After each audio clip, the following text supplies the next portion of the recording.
Good morning. Today is Monday, June 3rd. I'd like to welcome everyone to our 9 a.m. work session. I will start off with our public charge. The Board of County Commissioners asks its members and citizens to conduct themselves in a respectful and courteous manner, both with the board and fellow citizens. At any time, should any member of the board or any citizen fail to observe this public charge, the chair will ask the offending person to leave the meeting until the individual gains personal control. Should the decorum fail to be restored, the chair will recess the meeting until such time that a genuine commitment to the public charge is observed. We would also like to do a land acknowledgement. As we convene for the Durham County Commissioners meeting, it's crucial to recognize the painful truth of history.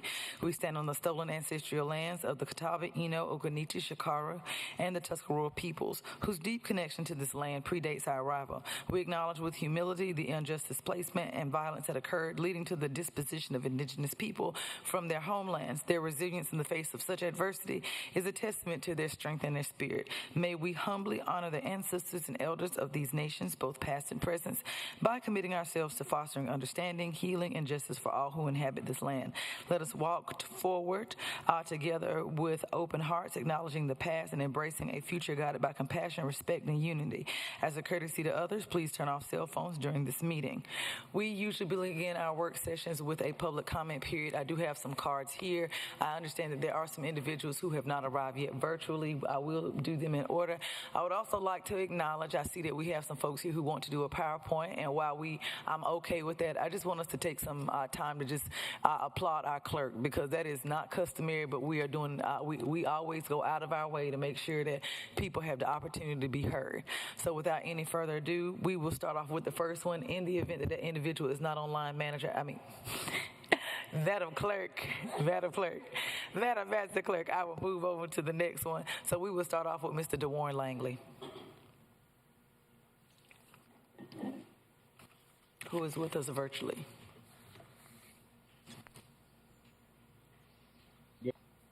For you all this morning, requesting support for the Charles Hamilton Houston Foundation. We are a nonprofit organization that have been working consistently in our community, even through COVID, providing academic, leadership, and professional development for boys and young men of color.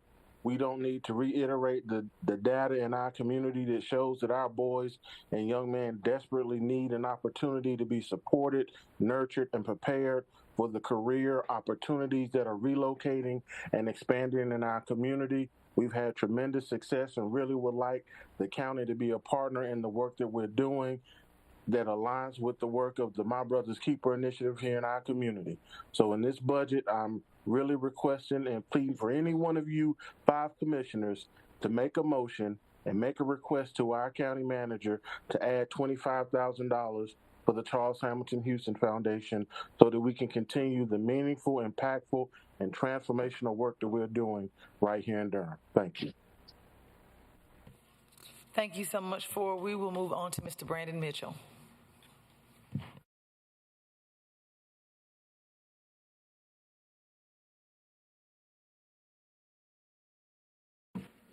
There you go.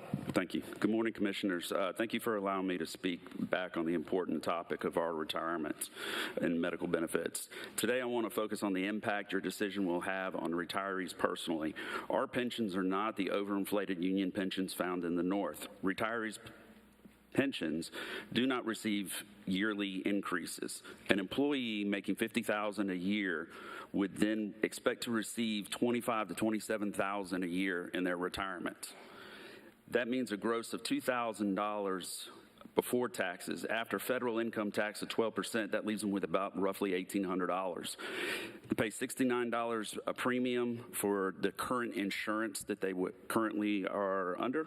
That's $828 a year. That leaves them less than roughly about $1,700 a month to live off of. The thing is basic, and if they go with the basic plan, their premiums are doubling. Their prescription cost will be 100% or more to maintain the same level of health care they have today.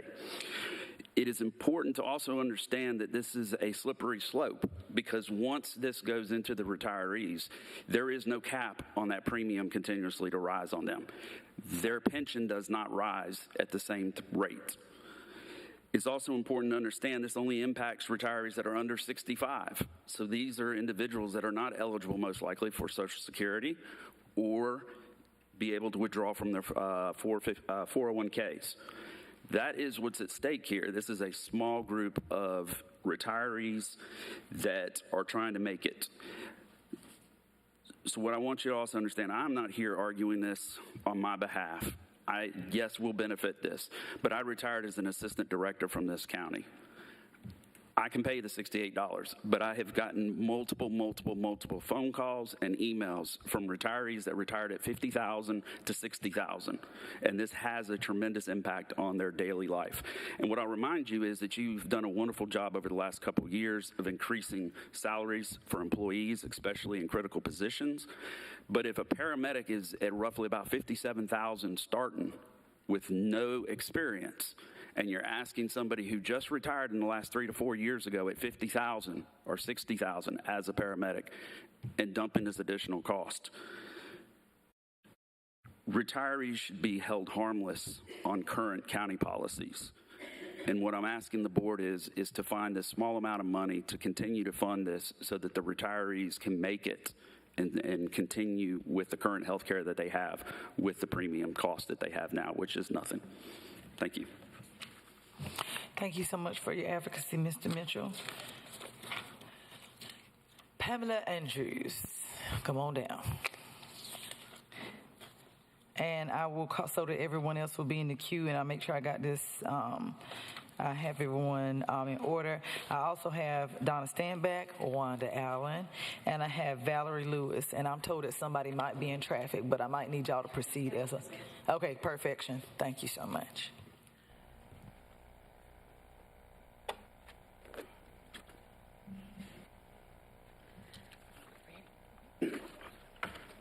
Good morning, County Commissioners. Preserve Rural Durham met with most of you last summer about our concerns around blasting in the environment. Has anything changed? The slide I'm showing you here, it has been a few weeks since the Virgil Road assemblage was annexed into the city.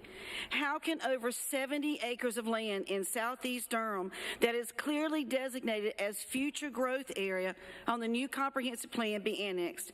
How did this happen? If you would go 2 more slides down. It was deemed future growth area in Policy 122, which states designated future growth areas of the place type map where infrastructure and services upgrades are needed. In this policy, it identifies 4 areas in southeast Durham as needing services, with 3 of them needing fire service. We keep asking, where is the new fire station and emergency services? It was supposed to be in the capital improvement plan. What will the response times be like when 49 new developments and 15 more pending are built out, plus a new charter school? I wrote to you all last week about the water conditions in Lick Creek. The creeks are still filled with red tomato soup sediment after every rain. This is what comes into my home now. The new comprehensive plan, Policy 86, states protect Durham's drinking water sources, protect water sources that provide drinking water for adjacent counties. Recently, algae blooms in Falls Lake impacted Wake County's drinking water. Ed Buchan, Assistant Director for Raleigh's Water, stated he had not seen anything like this in his 18 years with the department. The Neuse River keeper Samantha Crop stated, while algae blooms can seem like a natural occurrence, they're anything but normal. In fact, algae blooms are a warning sign that our waterways are in distress from excessive nutrient pollution. The Falls Lake study completed by the UNC Collaboratory, published in December of 2023, funded by the North Carolina General Assembly, states, the UNC Falls Lake study states that Falls Lake watershed is at a tipping point in terms of having the forested area it needs to be healthy. A drinking water reservoir should have at least 70% forested area. Falls Lake only has 60% forested area remaining, pointing to a need to preserve the forested areas of that watershed in order to protect water quality and drinking water use of Falls Lake. Forests store, cycle, and slowly release nutrients nutrients like nitrogen and phosphorus to sustain aquatic and terrestrial life. The study also states the need for seasonal surveys to determine the food web. Accumulation of cyanotoxins is commonly caught in our consumed fish. What are we doing to ensure Falls Lake watershed is not further damaged? Will we honor the urban growth boundaries set in the comprehensive plan and the critical watershed designation, or will we continue to masquerade and clear-cut hundreds of acres of land? I beg you to please help Southeast Durham. Thank you. Before you proceed, Ms. Andrews, the next person that we have is Ms. Stanback. She is not virtual. Would you like her time? She is online. No, she's not on there yet. Yeah, we've been going back and forth. So I'm going to go to the next person. I know that you all have slides. And yeah, we're not doing them all, just so you know. No, not in a bad way. I just want to keep them in. If she was next, who's my next person? Unless something happens, she planned to be here, so if no, not, it's totally understand. If not, I'll take her 3 minutes if she doesn't. I know you will. The teacher and you. We're going to move on to Miss Wanda Allen, if that's all right. And you can't actually take her time. So that's okay. I just want you to know. I'm letting you know. I'm taking that one back. You can't actually take her time because you've already gone, but I just wanted you all to know we might miss those slides. Miss Allen, we're going to start your time Good now. Morning. Good to see you this morning. Good morning, everyone. I am Wanda Allen, and I'd like to take just a few minutes to look at the Virgil Road Assembly, which as Pam just mentioned, it was identified in the comprehensive plan as part of the future growth area, which was voted on by the Durham County and the city government, which states should not be developed until we have infrastructure. What I'm going to focus on mainly, though, is the amount of blasting. Look at this slide number 10. Look at the topographical of this. It's going to be a drop of over 144 feet. So this means a large amount of blasting, you guys, and we're already suffering out in this area. Slide 11. Okay, now look at the next slide, which my buddy over here worked so hard to help. As of May the 15th, 2024, 10 of the permits of the total issued are in Southeast Durham. This slide demonstrates that blasting is continuing and that we are being pounded on. Residents' largest investment are being destroyed. We have contacted all the elected officials numerous times, the planning department, the fire department. And the residents have followed the instructions that are on the permit. They know what to do.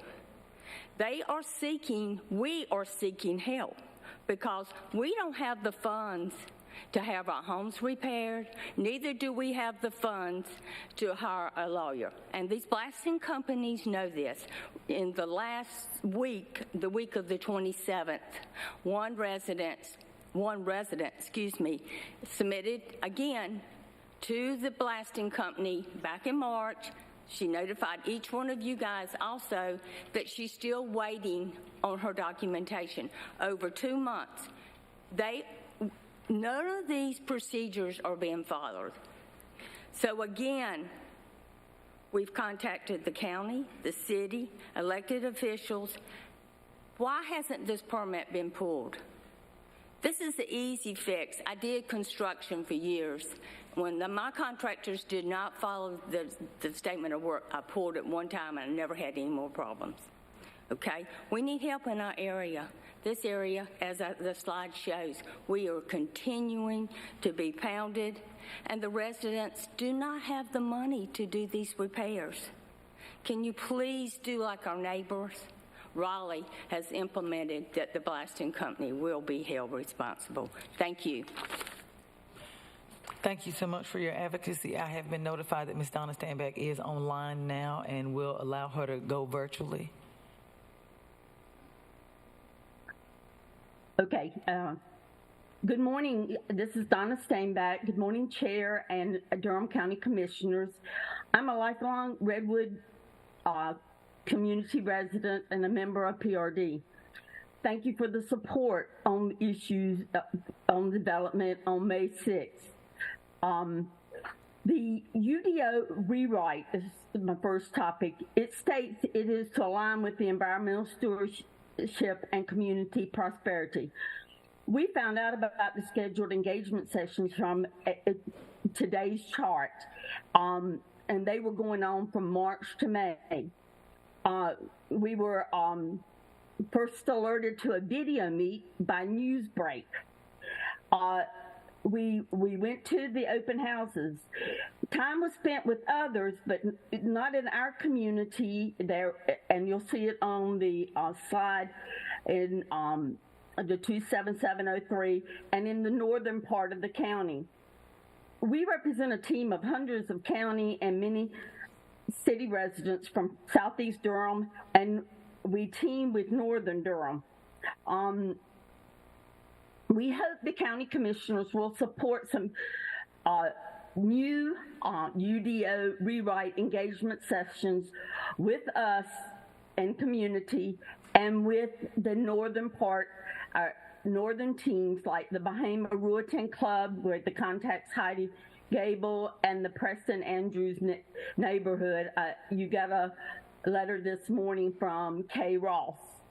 No, we're a little bit sensitive because this happened with the last plan, and we had to kind of push our way at the end, and people were wondering why we got involved at the end. And so we will appreciate the support there, and we'll proceed to do the required request. I just wanted to also comment on the blasting. One of the things that I stated at the May 20th meeting was that, you know, we needed help with how to fix these situations with the folks being impacted. And then on the previous meeting, it was stated, and one of the comments from some of the city council was that it was a county issue. They're the ones being most impacted. I came back and said the city approves the annexation, the city fire department approves the blasting permit for the annexed area, but neither is helping fix or get the reimbursements.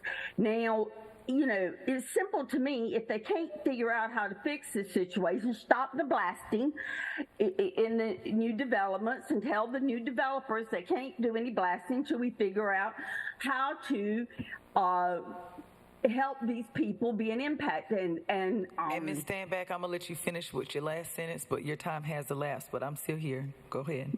Okay. So they need to tell the developer up front that they are responsible for the damages, and that the and that should be part of the development plan, the commitment to, you know, the folks that these will be taken care of. Thank you very much. Thank you so much, and I do appreciate your advocacy, and thank you all for notifying us about these issues further. Our pictures always help. I do hope all is well with you, Ms. Standback. I know you had planned on being here with us this morning. We will finish up with our last public comment, Ms. Valerie Lewis.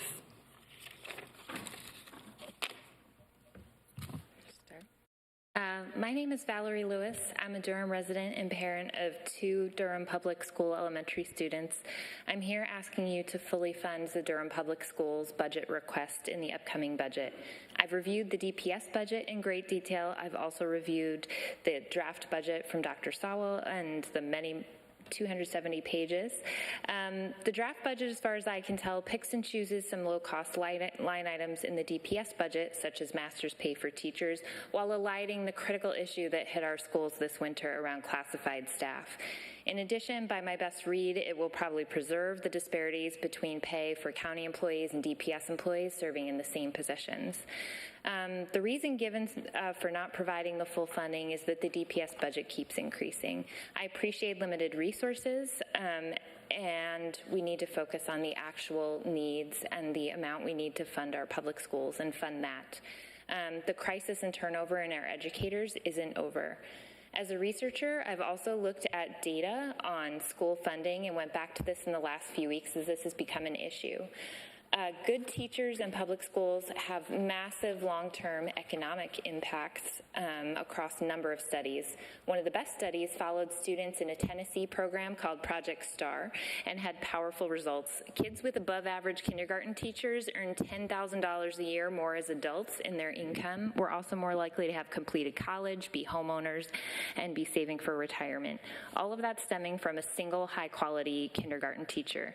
I see this in my own life. I think of my daughter's first grade teacher, Mrs. V, who's had a lasting impact well beyond first grade on our family and many others. Other data has demonstrated the direct positive impacts of public school funding on a range of outcomes. One of the best studies shows that increased school spending of 10% for the life of a student in public education.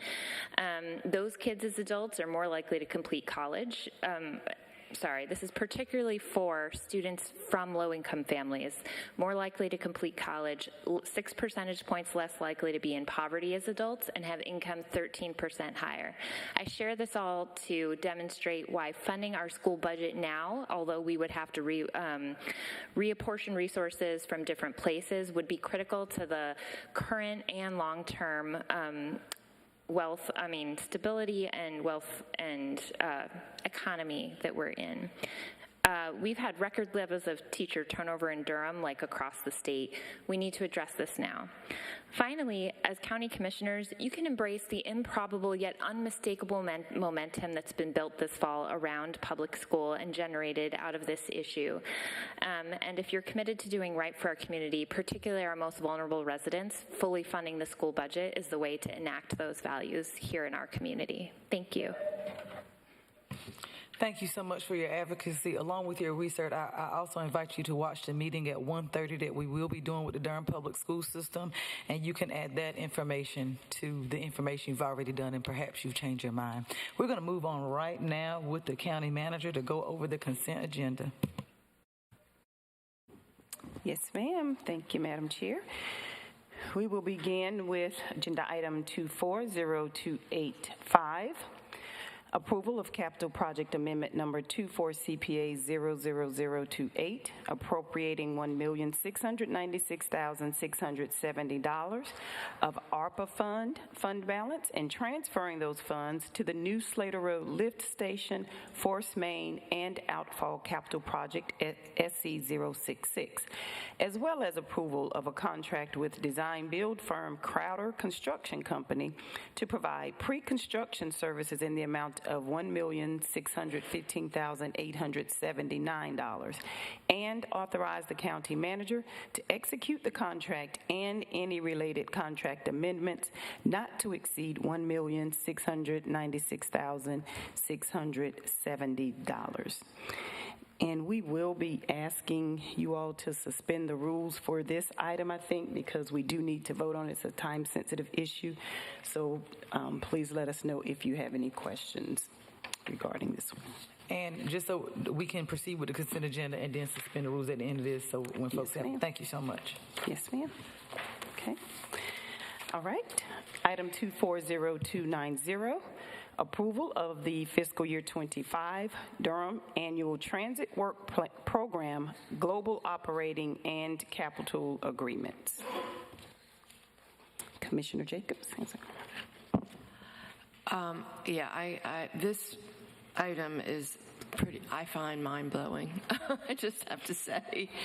When I read through this, I just was so impressed and excited about what is reflected here. So I just want to thank Ellen and your team for just amazing work. I mean, to be able to look and see the project delivery agreements, to see the each of the project descriptions and the performance measures and the metrics and the costs and the data. I mean, it really makes me feel like where else should we be doing this and where can we be doing this? So I just want to say thank you so much for really great work. I did have one question, which is, I know you've got the, I'm not looking at it right now, but the the actual delivery, what is expected, outcome, what is the delivery, but the performance metrics, could you tell us a little bit more about how that will be reflected? Will that be in the tracker, or like how is that going to really happen, the metrics part?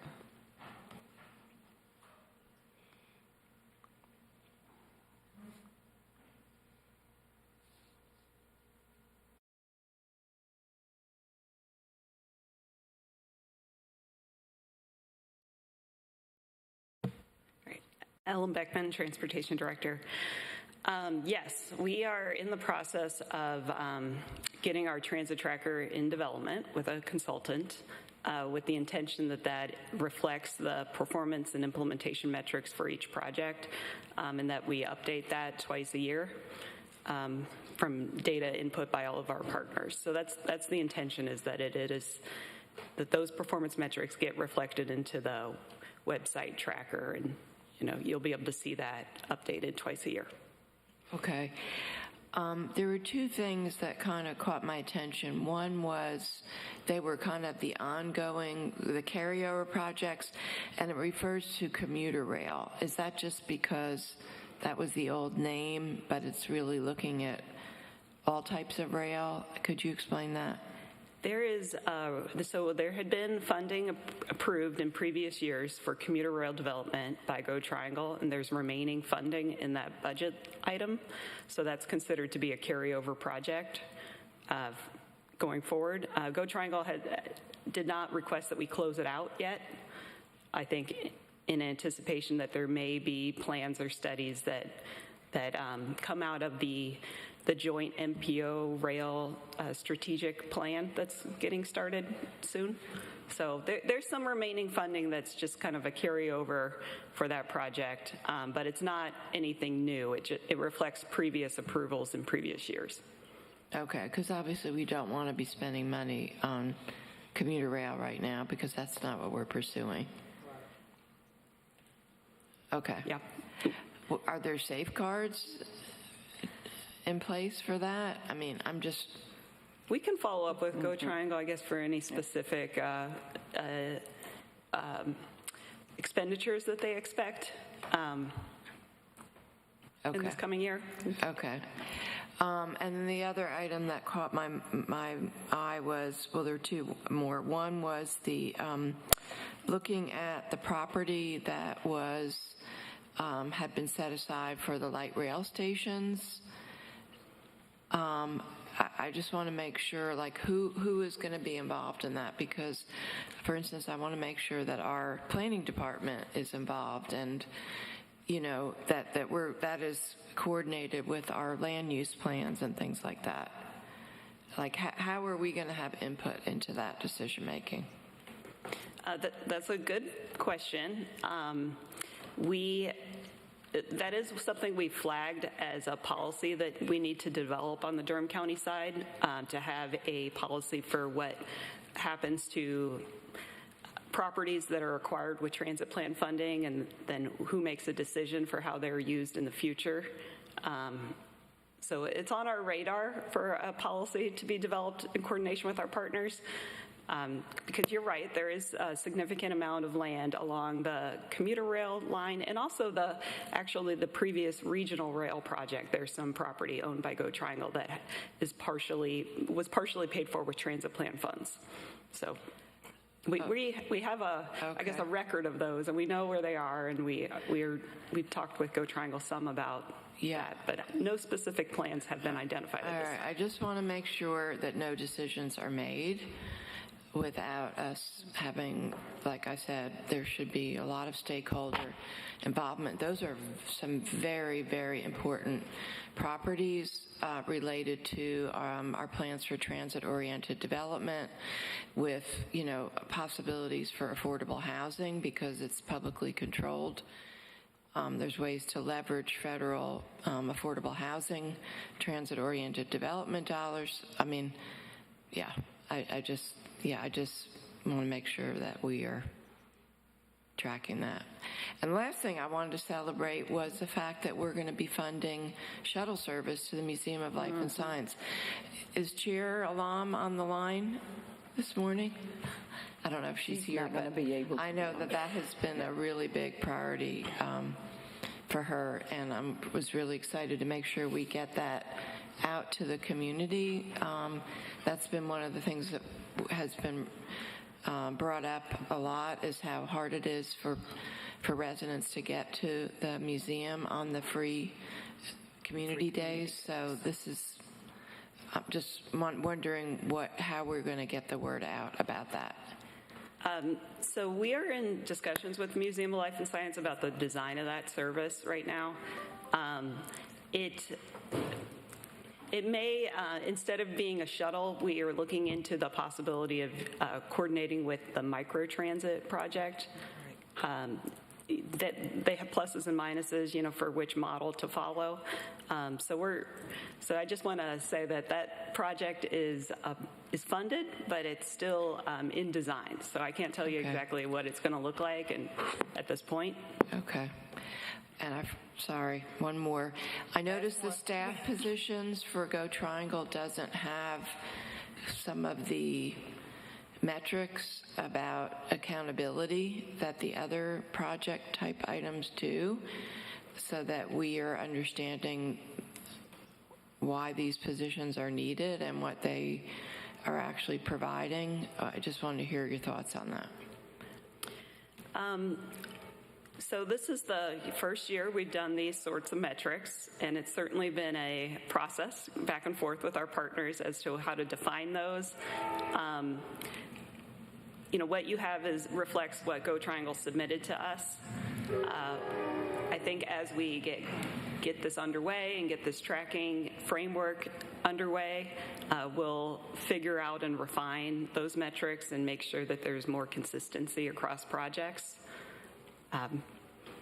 I will just say it was a big effort this year to get all of these projects and all of these metrics into the work plan program document.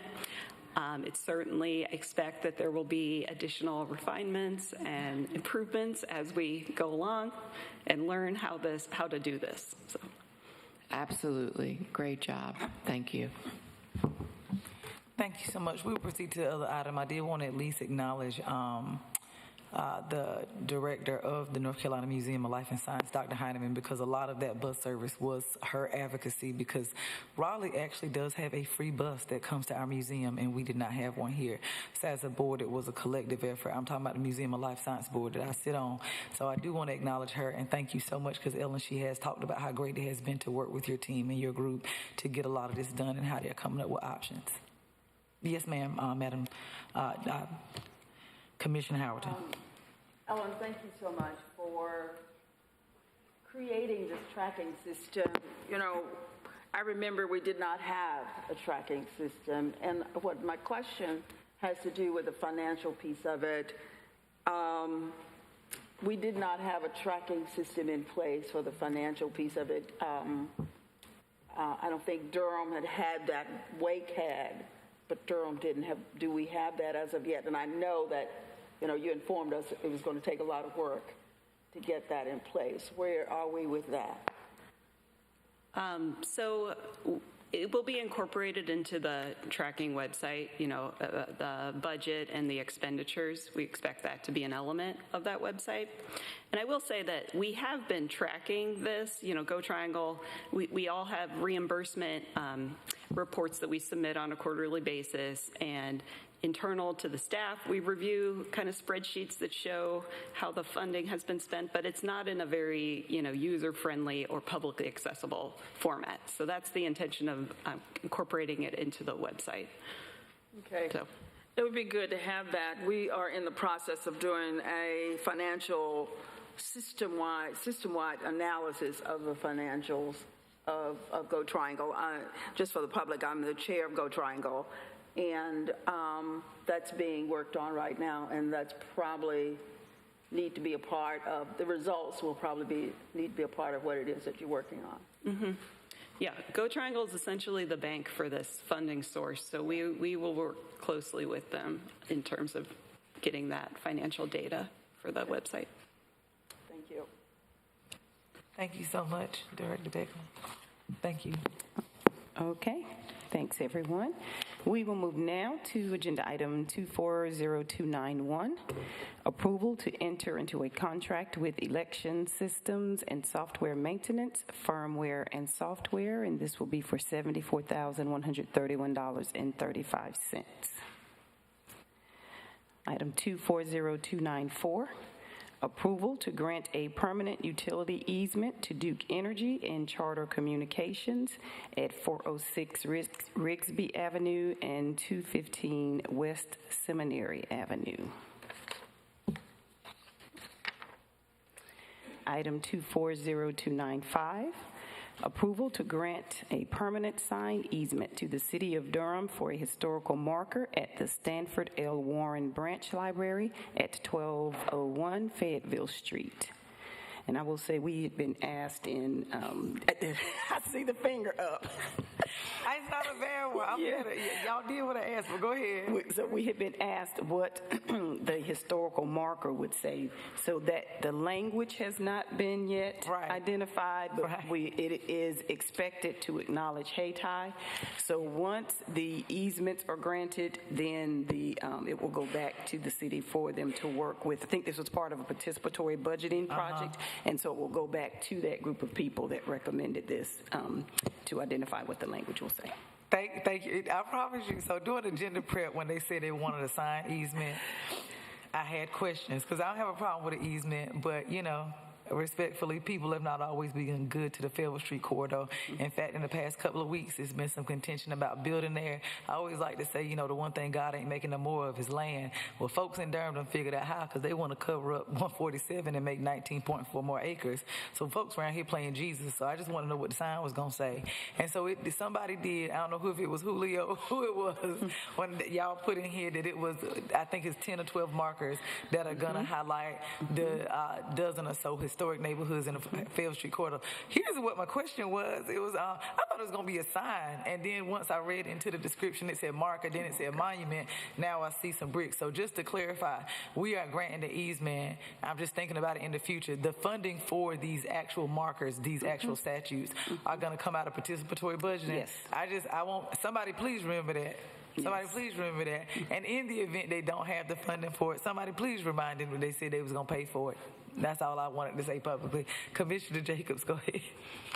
Well, related to that, I just want to, and I would really like to get a copy of our public art / public history policy, because what this triggered for me is that the policy says that with any major renovation or new construction that we designate, I believe it says that we designate 1% for public art or public history.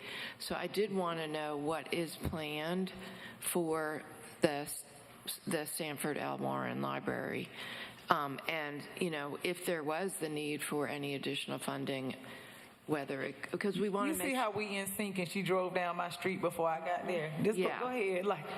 Because they'll pull a Mickey with this. We do want to make sure that this monument is done well. But also, I'm sure you have something planned, Perry, there's a lot of history around that library. So anyway, just wondering what is planned.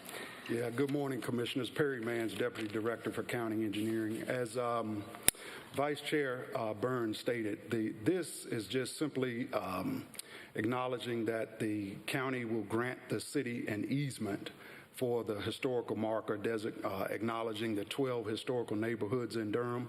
This one, of course, being Hayti.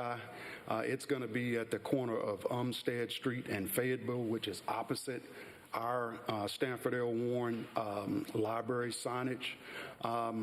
Just for clarity, the city is going to do an RFQ, and then they'll come back with more details, more specifics about what the marker will look like. As far as what we're putting in the Stanford L. Warren Library, I'll let Joel Jones, project manager of that project, speak specifically about that. So. Good morning, Commissioners.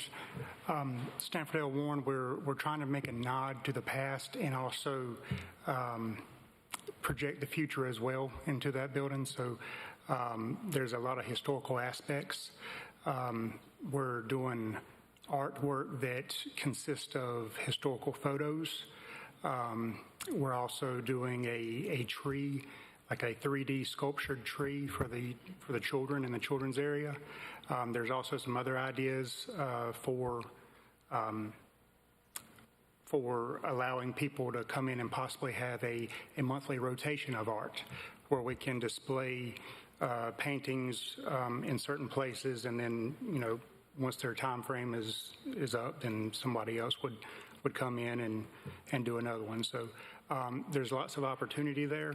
And, I think the library staff, as well as the residents, are excited to see what's going to come.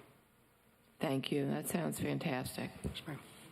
Thank you so much, and because I think I sit on that board, so I get to do those updates. If I'm not mistaken, you were at some of the public hearings. If y'all really want to be, I won't say entertained, but if you all really want to know how tough it was working with the library and doing those public hearings, people had a lot of ideas about what they wanted to see in those libraries. So, Perry, thank you for allowing him to come up, and thank you, sir, for at least letting folks know, because I know that there's a lot of questions around Stanford L. Warren.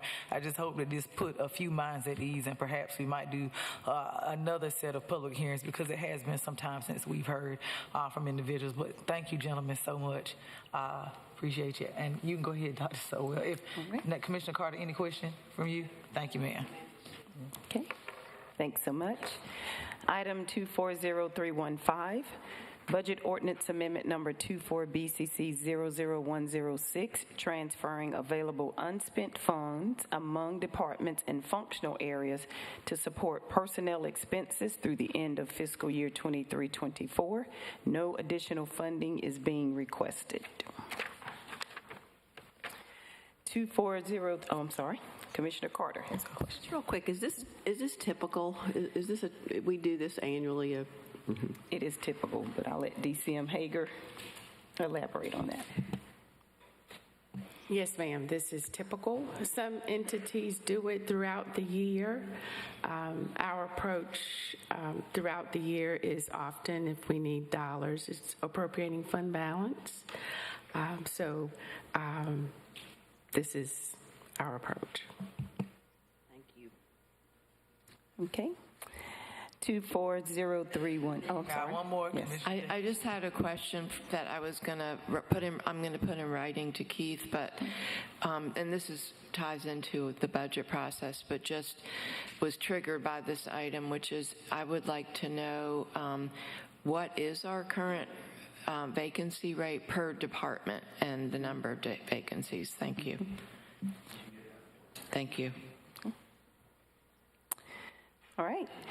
2403118, review of the draft grant agreement between Durham County and the Federal Railroad Administration for the Durham Rail Crossing Engagement, Planning, and Innovative Revitalization Durham Repair Study.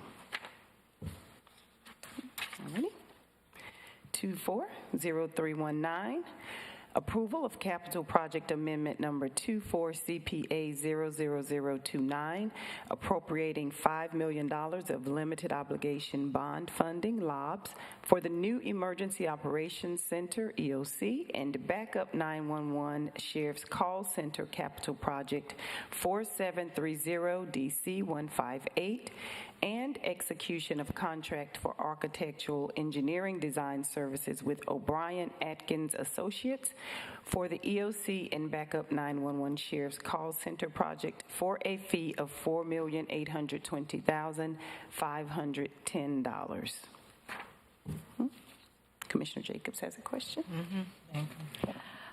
Yeah, I just feel kind of exasperated about this one. I know, some of us raised concerns about this before, that this just seems to be like a policy issue that we haven't had a chance to resolve. And so because it's a crisis of we need a new location, we're kind of being forced to just move forward with this type of investment. And I'm just wondering, well, I have two questions. One is, Madam Manager, what are your recommendations on next steps about how to actually engage people in a conversation about having a unified 911, like original center and backup center. That is my question to you. And then my second question is just, is this something that was in our CIP originally, or did it kind of get moved to the head of the line because, you know, we needed to do something because of Duke not providing the location anymore? So. And I'll ask Perry Mans if he'll come back up to address that. But I do recall that this was in our CIP, and if I'm not mistaken, this is a joint project with the city. Right. And so that's one reason we were moving forward with this. But as it relates to the conversations around the 911 backup 911 center. And so we have had preliminary conversations with the city around a coordinated 911 call center, and they are open to that. Our sheriff has publicly said that he is open to that, but in the preliminary conversations, we've discovered that it is very involved, and so we need to get the appropriate people around the table to start those discussions around what are the actual components that we would need to make sure are addressed.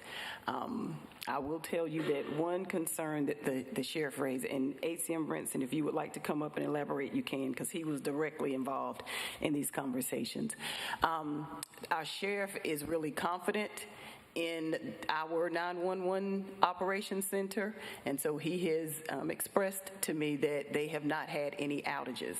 Whereas, you know, with the other 911 call center, there have been outages. So he wants to make sure that if we go down this path, how can we assure that the system is substantial enough and that there will not be any outages, because we've never experienced any under the sheriff's 911 call center. Anything to add, ACM Brinson? Good morning, Dwayne Brinson, Assistant County Manager. I think that's a great summary. The advantage of having separate centers is that one of them is more than likely going to always be up, and that's one of the sheriff's concerns, is that if the main one goes down, we always have the other one that can stand up. And this particular item is for the backup. It's a backup option on the main call center. It's going to the EOC as the backup option. And while we have you up here, just auxiliary question to that. 911 emergency communications goes through DIT. Does anybody know what the state implications are? Because I know no one's talked to the sheriff, because he publicly said it the other day. He an elected official. He says no one has talked to him about this all. We just talk around him like he don't exist. So I'm wondering, are we doing the same thing to him that we're doing to DIT? And that's not you necessarily, Assistant County Manager Brinson. I'm just curious, because that is who sets up compliance, regulatory, everything for 911 communications. The voice over internet protocol, I don't know if they necessarily do approval of who actually can be on telecoms, but have we even had that state conversation about a merger? Because I know smaller towns are struggling with hospitals closing. So have we even went that far before we even sit in here and do this? I'm just curious. That is not a conversation that we've had with the state. No. Okay. And again, not my question. And just to clarify, I remember one of our first board meetings that we did have about this. I get that this says Sheriff's 911 Center, but isn't this really more the Emergency Operations Center? Is this, y'all tell me if I'm wrong, this is in Junction Road, because that's much bigger. Is this something, thank you, so this is in Junction Road, so this is something totally separate and apart. And so isn't our EM staff going to also be in this building? This will be the full EOC center. That's why I thought that this was, okay, so, and this is, the backup center is like one room, and I'm going to stop there, because I know Perry's going to tell us what the building looks like, but this movement of money is about emergency management, not about the sheriff, but I just wanted to stop there. Good morning, Commissioners. Thanks for all of your questions. As ACM Brinson mentioned, this is specifically the Emergency Operations Center for both the city and county. It's going to be sited on the existing Emergency Operations Center, which is up on Broad Street, right behind the animal shelter. Youth home, I'm sorry. Got too many projects on my mind. Yeah, youth home. One of the things that this project does, it does not address the issue that you all are concerned about with combining the 911 call centers, but it checks a box in that we are having a shared backup 911 call center for both the city and the county. And so we are doing that as part of this project. That's all the programming for this calls for. You know, again, there's going to be a lot of conversation moving forward around, you know, the behind the scenes and sort of the concern you have around the combining it fully. But we just want to be clear that this project is specifically addressing the backup 911 call centers for both entities. So we would have it whether they were exactly. We're required to have that, and we have experts on calls routinely, making sure that we have all of the, I guess, mechanisms in place that both entities will be able to share this location and fully function out of it. So a lot is happening, you know, from a design perspective in respect to that. So. Okay, so just to clarify, this is a shared space. It's just one space that everyone is using. It's not separate. No. It's a shared location for both city and county. Will be operating backup 911 call centers out of. Okay, that's very helpful. And this is something related to the CIP that was this originally on our CIP or? Yeah, this project was in earlier CIPs, but what really sort of spurred this is two things. What's driving the schedule and us coming for you today is the city is leasing space from Duke University for their 911 call center. And so they actually, not the 911 call center, the backup 911 call center is in lease space that's in Duke, and Duke has requested that they be out of there by December of 2026. And so the city's portion is really driving us. Now their issue is our issue. And so both the city and county are working together to try to meet that deadline. And that's why we're bringing it to you today.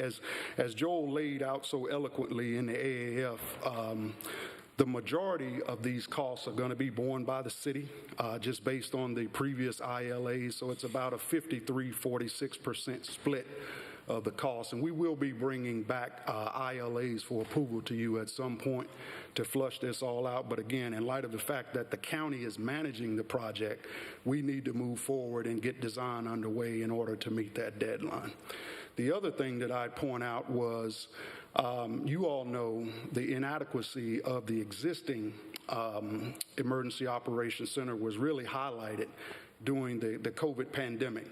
And the fact that we could not social distance in the building, you know, you all remember they were using the Human Services conference rooms A, B, and C to do emergency operations out of, which is a problem. And so that's another thing that's sort of driving this project. So. Mm-hmm. Yes, I don't want to hold us up on this because this is my question is just more in general than specific to this item, but it's more about lobs. And is there a limit on the dollar amount total lobs that a county government can take out in a year? I mean, I'm feeling really protective of our ability to use lobs because I know there's a lot of capital need that feels emergent in the school system in particular. And so I don't want an answer now because I know it'll take a while unless you think it's quick. Okay. Well, there's a lot more debt the county can take on. Okay, there's a maximum amount, and that number is huge by state law. You can find that number in the ACFR. We would never really want to get to that level of debt, but we can take it on. There are different ways you can take on debt. You can do another general obligation bond referendum as soon as possible. Lobs seem easier to just pull up. It is. It doesn't need voter approval. Right. It simply needs the board approval. Right. I guess my question is, what level of debt are we comfortable with? Like, what level of lob spending would we feel was prudent? Well, there's a couple of issues with lobs.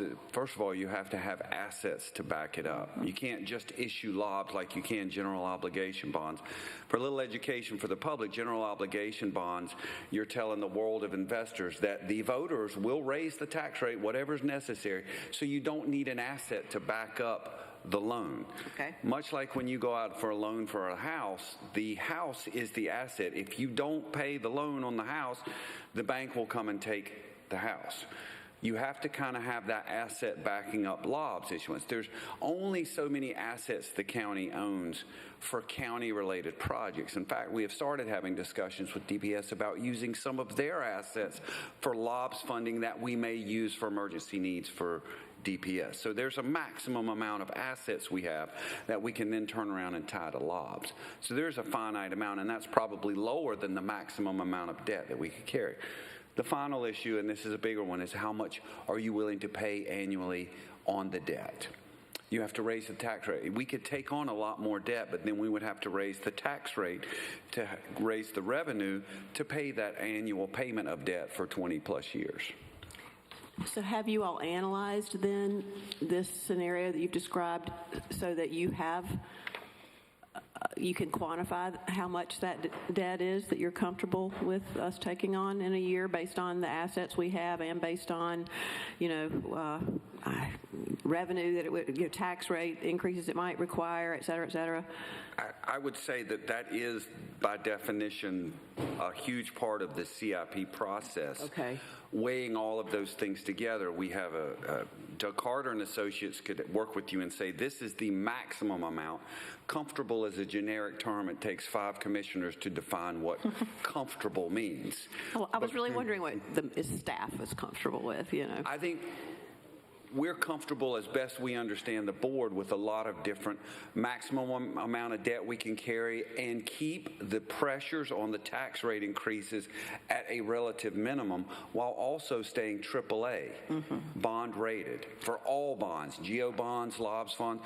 There's a lot of different factors that come into play to say comfortable from a management and staff point of view. I just don't want us to get really close to the edge and then we don't have any wiggle room for the schools. So absolutely. Yes. That is a reasonable concern. Yes. And I will say, DCM Hager and I had that exact conversation at 10:30 last night. We were talking about this. I believe it. So, they're not lying. Yes, it was a really good question. Yes. So thank you for the question. Thank you, as always, to Keith, for being the great explainer.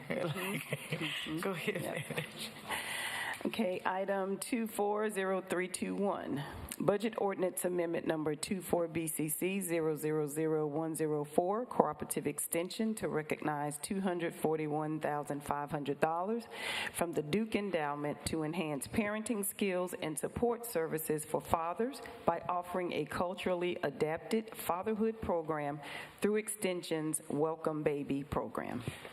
I did have one really quick. So one, when they did the open, it's not a question. It's one, congratulations on the grant dollars. Thank you for always bringing in money. That way we don't have to rely on we wouldn't go to lobs for this, but you know what I'm saying? We don't have to rely on some of our other funding. But I wanted to say 2 things. When you all did the open house, I got to see some of your folks interacting with dads.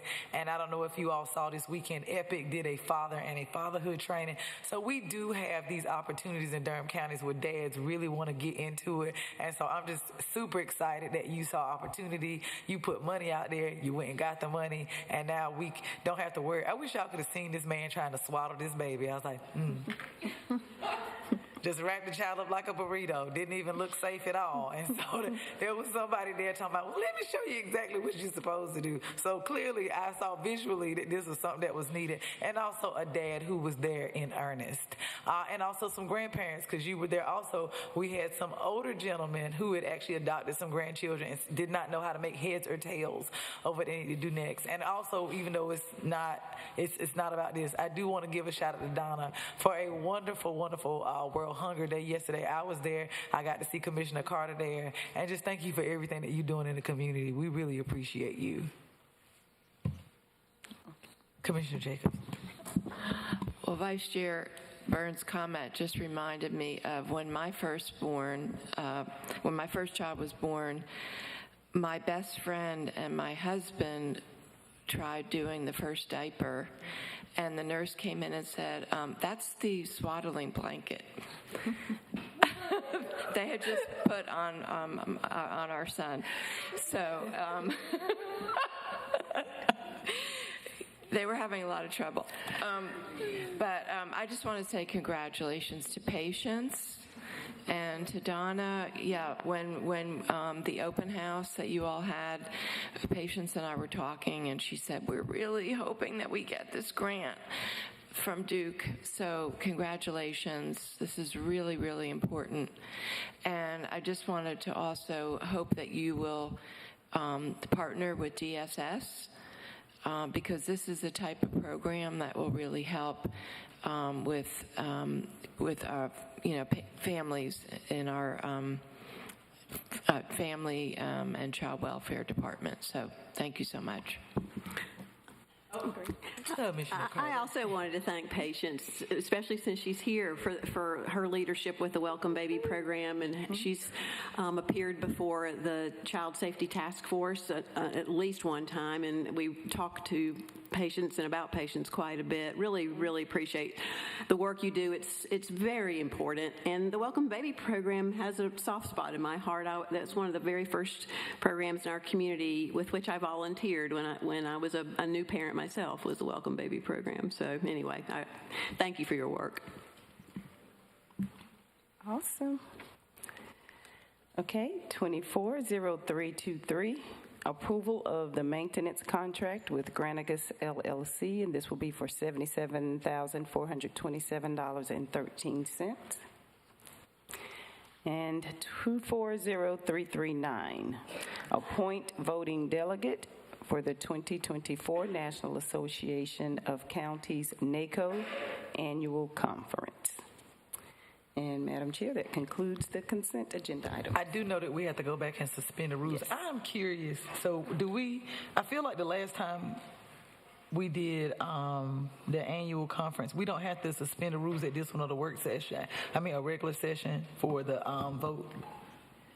Somebody said, I feel like we did. Okay, making sure. I feel like we did last time, but I do know that we have the other one. Which item was it? I apologize. It was the 24, the very first item, 240285.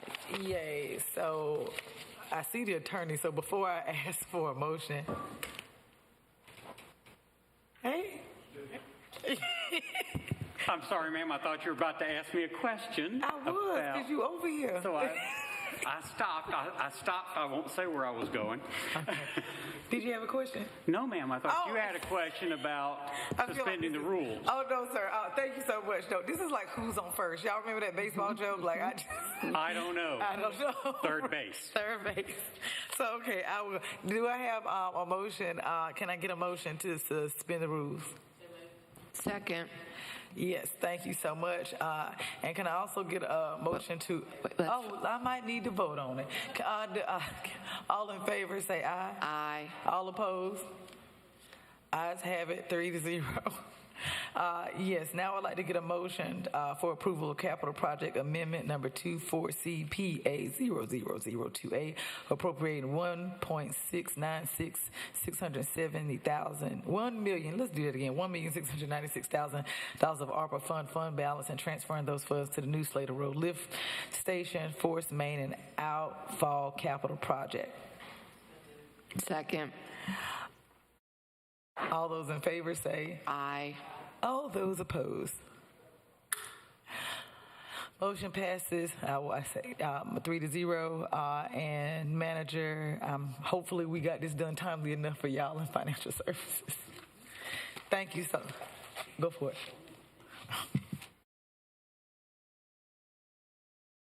Thank you so much. So we're going to try this another way now.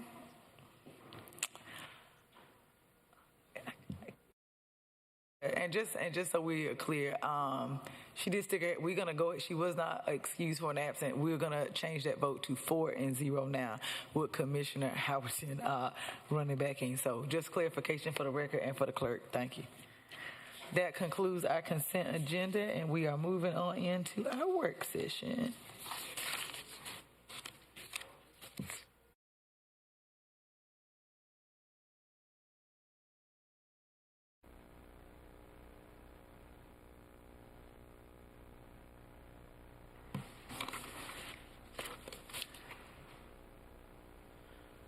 Welcome, Bo. All right, we have the Unified Development Ordinance Rewrite Audit and Approach Presentation. I see 30 minutes. I imagine 15 and 15 or 20 and 10. Okay. Might want to cut the mic on. There you go. Thank you, sir. Awesome. Good morning. Good morning, Vice Chair, Commissioners. Bo Dobrinsky, Assistant Director with the Planning Department. Very excited to be here. As already stated, we've got our technical consultant on Zoom here today, Code Studio, based out of Austin, Texas. Colin Scarf is the principal with the project, and they'll be presenting their analysis and code audit. Essentially, they analyzed our existing code and have analyzed it for the update of the rewrite, and it'll be included in the presentation will be some recommendations moving forward. Also with me is our equitable engagement consultant, Dr. Tawana Allen. She'll be speaking as well on our equitable engagement efforts. She's a Durham resident, and she's been outstanding to work with so far. So I will go ahead and let Colin Scarf kick off the presentation. Is everything ready, Madam Clerk? All righty. Thanks, everybody. I guess, will you guys be sharing the screen? Is that how this works? We can see it, sir. Okay. Although I do see it says update to Durham City Council as opposed to the County Commission, but I'll let that go for now. I'm looking at it. Okay. There is a version for the county, so I apologize for that. Are you gonna? That means they're gonna see the one that says Board of County Commissioners. If it makes you feel better. And I guess is somebody gonna move the slides for me? Yes, you can say next slide. Our clerk is ready when you are, sir. Okay. Well, thank you for taking the time to chat with us. You can change the slide if you would like. And so this is just a shortened version of the presentation that we gave to the JCCPC earlier, I think, in May. And so we just wanted to brief you all and give you an update on where we were with the project. And so a little bit of this was just making sure that what we're presenting and what we're showing to folks is kind of understandable to the extent that it is for a variety of people. So we just wanted to make sure, first of all, people understood what the Unified Development Ordinance is and how that relates to the comprehensive plan itself. And so we just kind of presented that material to folks to help give everybody kind of a broad understanding of kind of where we're at with updating the Unified Development Ordinance. So next slide, please. And so we just wanted to talk about the project goals so that everybody understands why we're doing this project. So we came up with these 5 kind of overarching goals in terms of why we're doing this project. So make sure the UDO is clear and easy to use. We want to make sure the approval process is as simple as possible. Housing is a huge issue around the country. It's a huge issue in Durham, and so we want to make sure that when we're looking at changes to the UDO, we're trying to make sure there's a full range of housing types available for Durham residents. We want to make sure we're promoting transit-oriented and pedestrian-friendly development. We want to make sure there's appropriate open space. We're protecting trees, and just in general, we're promoting sustainable development. And I think, one of our key objectives for this project is to make sure that we're implementing the comprehensive plan and other associated policies and goals that relate to kind of land use and development in Durham. Next slide, please. So we're going to talk to you a little bit today about kind of 5 key issues that we focused on when analyzing the existing UDO. So just wanted to make sure you guys were kind of up to speed with where we're at in terms of outreach and engagement. We wanted to talk to you a little bit about some of the improvements that we're going to make to the UDO to kind of make it more usable for a greater variety of folks. I think we want to make sure that when we look at reworking the UDO, we're providing more options for small-scale residential infill. We want to make sure we're better utilizing land for existing and proposed multifamily areas. And then want to make sure we're doing everything that we can to kind of promote density around existing and future transit plans to capitalize on those kind of key investments that the city and county is making. Next slide. So we ran a series of open houses back in February. We did 2 open houses, one during the day in the Durham County Administration Building, and then we did one in the evening at the Campus Hill Recreation Center. Had very good turnout in the lunchtime session.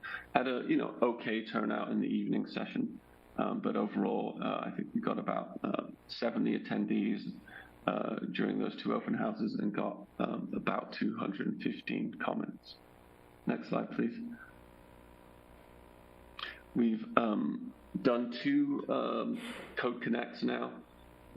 So a Code Connect is a kind of a virtual webinar type presentation. We did one back in February, and then we just did one, I think, last Thursday. So this is an opportunity. We give a short presentation, maybe 15 or 20 minutes, and then we save about 45 minutes for a Q&A. I think the first presentation was just a kind of a general introduction to the project, and then the second Code Connect on Thursday was just a little bit about an update in terms of some of the modeling and economic work that we've been doing, and just giving people a sense and an understanding of kind of the direction that we've been given by the JCPCC and kind of where we're headed with the project in general. Next slide, please. Okay, whoops. So we have also done a survey. So we posted a survey on the project website, and we've been sharing that survey with folks. I think this is just to give you a sense of kind of who responded to the survey from kind of a race perspective, a gender perspective, kind of educational perspective and income, and then kind of where in the city and county we were hearing from folks. And then kind of the age groups that responded to the comments, and then whether people were kind of in general homeowners or renters. And this just kind of is a brief summary of who responded to our survey. Our survey was broken up, next slide. Our survey was broken up into 3 components. So we had some housing questions, we had some transportation questions, and we had some questions on the environment. And so this is just a kind of a brief summary of in general of what people were saying who responded to that survey. So I think from a housing perspective, people were suggesting that affordable housing options shouldn't be concentrated in specific neighborhoods, but to the extent possible, they should be dispersed throughout the city and county. They would like to see affordable housing integrated into new development rather than being built in separate lots. And I think in general, there was a kind of a strong consensus for preserving the neighborhood character of the city and county, with integrating new housing options that complement existing architecture and character of the city and county. So from a transportation perspective, majority of respondents relied on personal vehicles for transportation. Respondents expressed a desire to be able to walk and bike to essential services like grocery stores and pharmacies. And then there were suggestions for kind of, in general, just improving public transit, including more frequent bus service and better routes with kind of better connectivity. And then from an environmental perspective, I guess, hearing some of the comments from the earlier conversation and the meeting today, some of the respondents encouraged the city and county to rethink kind of their development practices as it relates to clear cutting and implementing additional stormwater solutions, and just kind of in general trying to promote a more sustainable community. And many of those respondents highlighted the difficulty of accessing some of the existing parks, just missing sidewalks, and kind of in general, I think they would like safer connections to some of these key facilities. Next slide, please. So we've got Tawana Allen with us. She's been helping us with engagement. And so I'm going to just turn it over to her for a little bit, and she's going to talk to you and update you on kind of what she's been doing specifically. Good morning. Thank you for giving me an opportunity to speak with you all this morning about the equitable engagement work that I've been doing. As a North Carolina Central and UNC Chapel Hill graduate, I'm thrilled to work on this project, not as just a job, but as a resident of Durham, a long-standing resident in Durham. Specifically, I live in Southwest Durham. So thinking about this work, thinking about this work, I thought about what are some of the key ideas that I could really lift forward for us to talk about the purpose and why equitable engagement is important. So thinking about that, we wanted to make sure that we understood the importance of inclusive participation. And with that, Durham has such a rich and diverse population that we wanted to make sure that we had a cross-section of the community to ensure that all voices, especially those voices that have been historically underrepresented, are heard and considered as we look at the new UDO process. And so our focus specifically is focusing on people of color, individuals who identify as having low wealth backgrounds, people with disabilities, our youth, our seniors, or our more seasoned residents, individuals who are limited in their English proficiency, our LGBTQIA+ community, along with immigrants and refugees, and our justice-involved residents, and specifically our renters and other groups that are most likely going to be impacted by the UDO changes, and our rural residents. So those are the communities that we're really looking to connect with as far as to provide inclusive participation. When we think about equitable engagement also, we want to make sure that we are transparent in our communication and that we are accessible. And so with that, we are providing materials in multiple languages, and we're using various modes to connect with our communities very effectively. We're also looking at collaborative decision-making, and with that, we will be incorporating feedback from our community members, and as drafts are shared, community members will have, they'll be sought out to provide specific input and to ensure that they understand the proposed plans, and that the plans then reflect their aspirations and concerns based upon their communities. So we felt that this approach not only just ensures that the UDO is just not a regulatory framework, but is also a reflection of a collaborative, community-driven planning process for the entire new UDO. We also wanted to make sure that our communities had a continuous feedback loop. And so with that, we felt that continuous feedback would be yet another touch point for providing and offering an opportunity to build trust within our communities. And so we ensure that community members can ask questions and can provide ongoing input from our Durham residencies to our staff and our other consultant. With continuous feedback, we felt that it demonstrates our efforts to be responsive, to be acknowledged, to provide acknowledgement and commitment to understanding our community's needs. Again, going back to that building trust and relationship, our goal is to always build trust and have strong relationships between the city and its residents. And by demonstrating a genuine commitment to our equitable engagement and being responsive to the community's concerns and suggestions, again, this kind of solidifies our purpose of fostering a collaborative and supportive environment. We intend to use engagement ambassadors to help with this work. We recognize that our communities really respect community members that they know and they value within their communities. So our engagement ambassadors are going to be respective community members who will help facilitate those conversations, gather feedback, and ensure that the diverse voices of Durham are indeed represented and heard throughout the UDO process. So our engagement ambassadors will serve somewhat as a bridge between the community and the planning department, while also enhancing our ability to connect with and understand the needs of our residents. So our engagement stance is that it's designed to ensure that the new UDO reflects diverse voices and the needs of Durham's communities.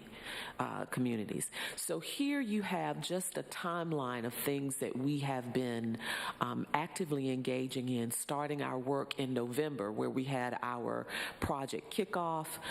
We then again met with our engagement strategist in January, continued to develop our engagement plan, and we began some of our engagement sessions in February, focusing on our DHA communities, open houses, and again, meeting with PAC 1.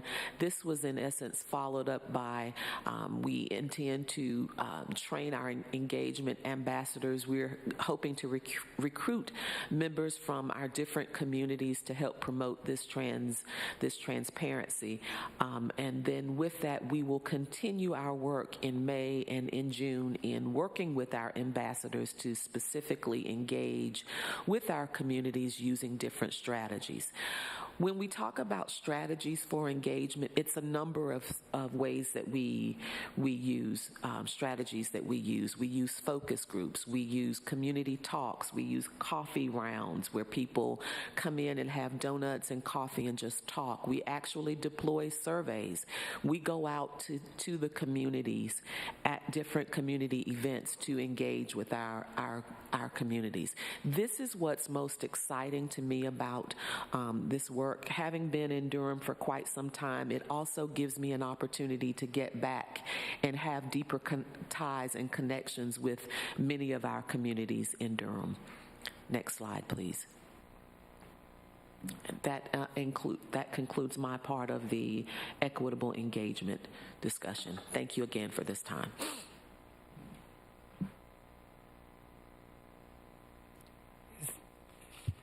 Is the individual who's online going to come back, or is it you, Bo? Yes. Okay. Colin, we'll take it from here. Did we lose Colin? Did Colin go to start? Sorry. I muted myself, and I couldn't. I'm not allowed to unmute myself, so someone unmuted me. So thank you. Thanks, Tawana. I do want to say that we're working very closely with Tawana. She is doing a great job of helping us, I guess, make the material that we're working on as understandable as possible. She's helping us to the extent that we can take some of this very technical information, especially in the way that we ask questions when we present material, and try to make that as understandable as it can for as many different people as possible. So just jumping into the kind of the content of our work to date, I think we wanted to take a look at the overall outline of the UDO and see if we could kind of streamline it, kind of reorganize it, and in a sense make it a little bit more intuitive. So we're proposing to kind of reduce the total number of articles down from 17 to 10, just so that when people take a first look at the outline, in a sense, it's not as intimidating.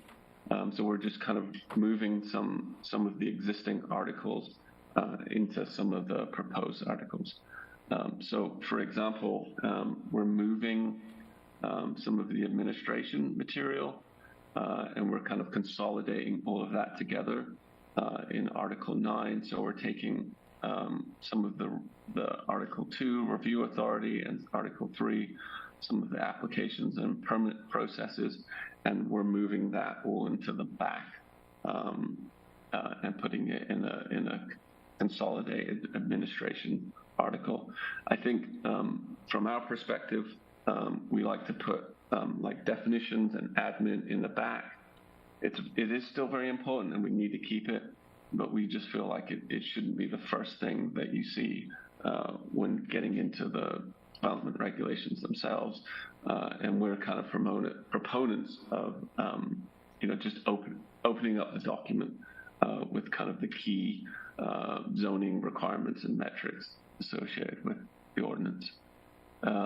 So we've consolidated some of the kind of what we're calling development standards.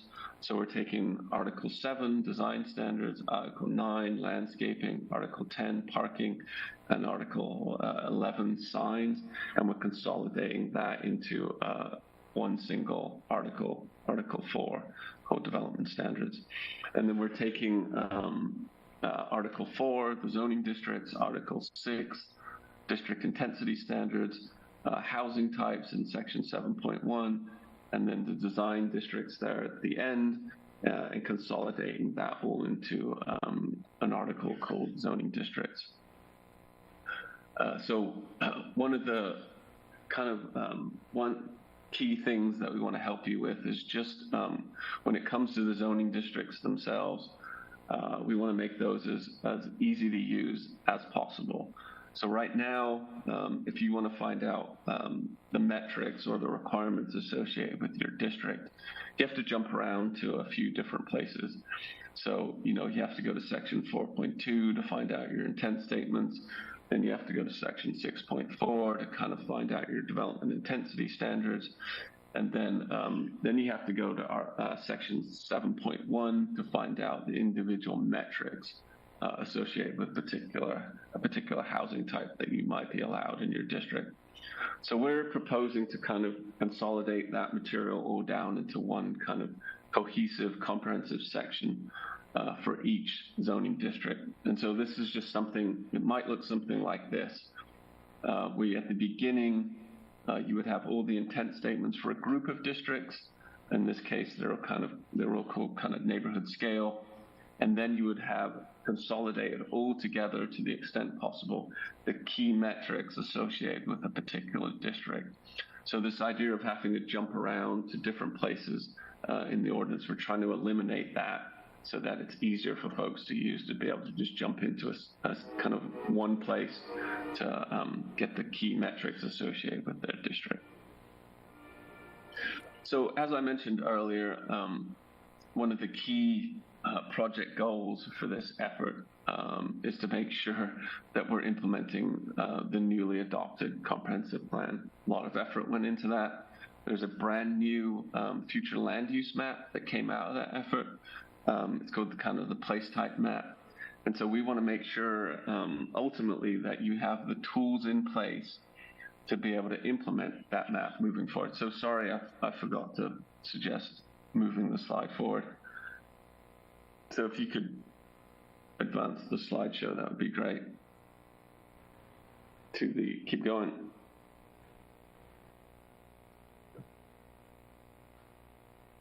Keep going. And so this is an example of how the zoning districts themselves might be reordered or reorganized in the future with all the information together. So next slide, please. So as I mentioned earlier, we want to make sure that that you have the tools in the UDO to be able to implement the place type maps moving forward. So next slide. So we don't necessarily have the time or funds to be able to kind of analyze all of the existing place type categories to make sure there's zoning tools available in the UDO to be able to implement them. So we've taken a look at what we considered kind of the three most important future place type map categories, just to get a sense from our perspective of what tools are currently available and what changes might be needed in the future. Next slide. So we probably the biggest future place type category in the new comprehensive plan is the established residential. So this is probably the land area associated with the future place type map. And so these are kind of your established single family neighborhoods. They might have kind of duplexes and small apartments located in today. And so there is 6 primary implementing zoning districts that if you were to take the UDO today and try to implement the established residential place type, these are the zoning districts that you would have in your toolkit to implement those place type categories moving forward. So we just wanted to, get a sense of like, are those the right districts? Do we need to consolidate districts? Do we need new districts? What changes do we need to make to existing districts in order for the city and county to meet their future goals moving forward? Next slide. So the first thing that we want to do is make sure that we understand the existing metrics that are in place today. So we did kind of a quick analysis, both physical and economical, to make sure that we have an understanding of what the existing districts do and what the existing districts might do in the future in order to implement that future land use category. So we looked at, you're all pretty familiar with these metrics, I would imagine, but we looked at and made sure we wanted to understand the EHC program in terms of the expanded housing choice and what the requirements were for someone looking to utilize that option.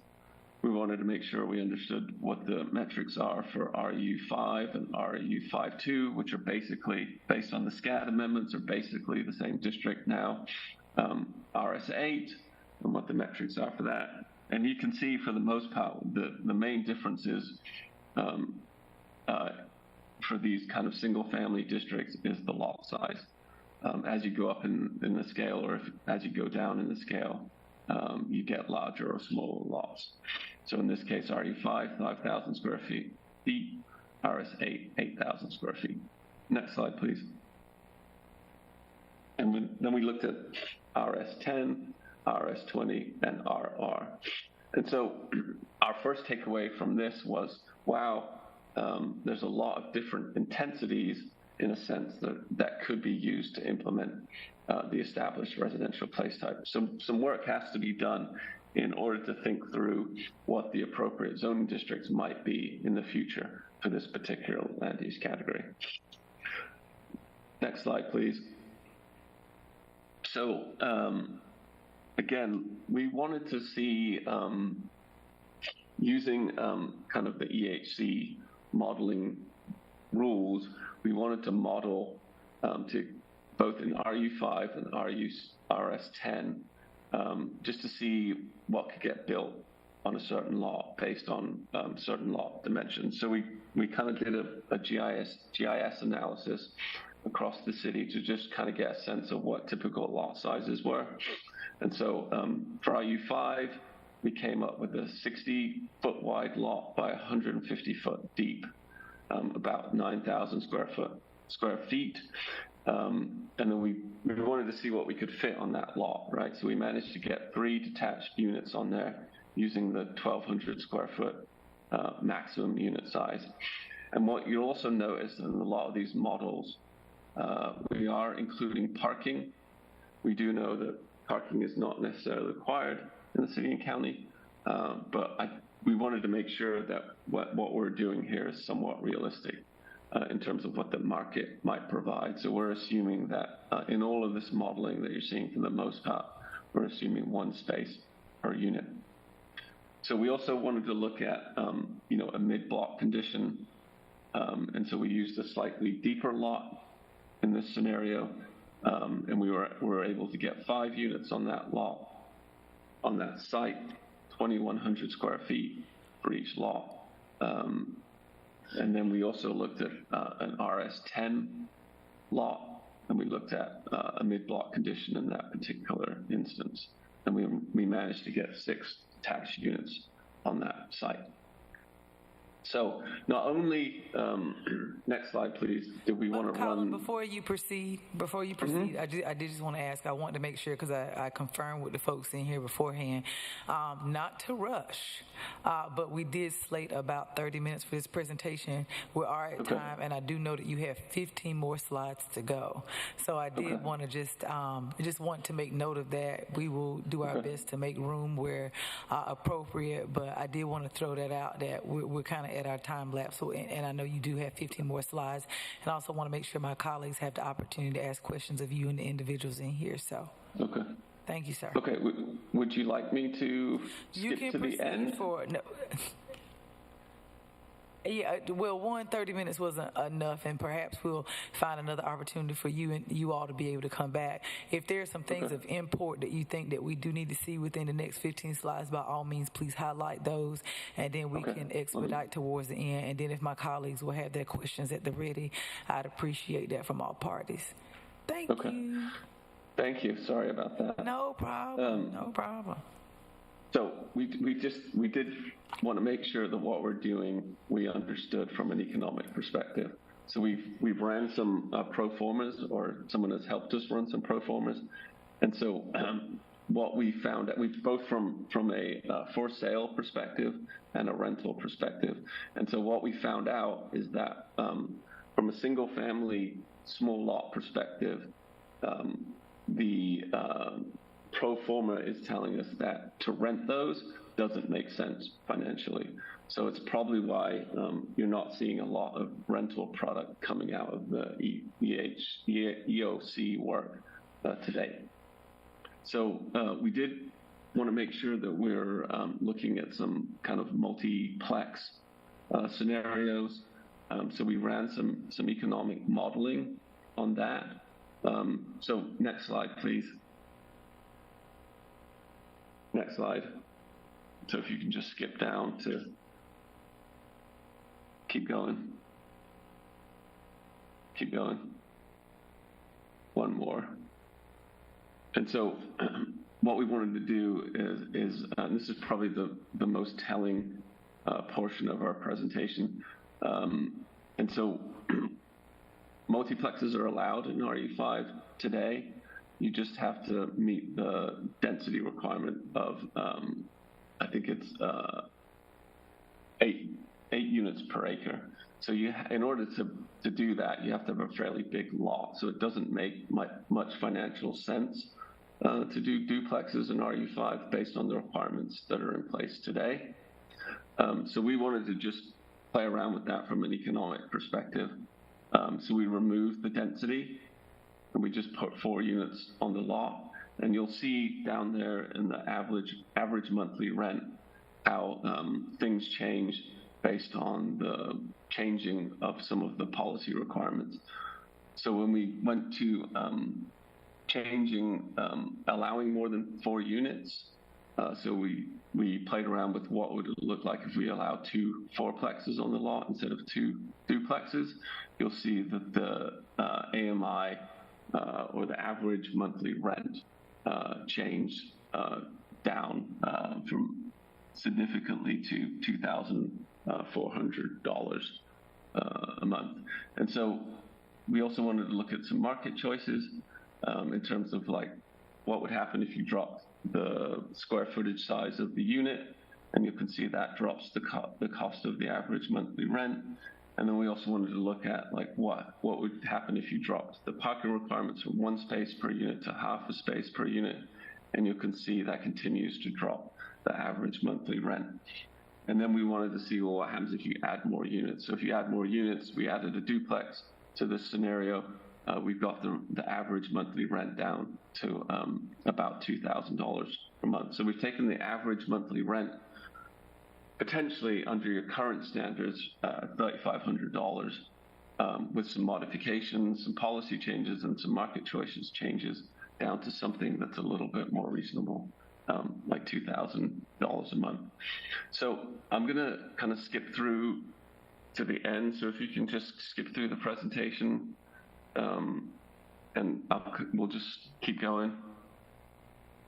And so we also, like I said, we looked at multifamily areas and transit areas. And so if you can just stop here.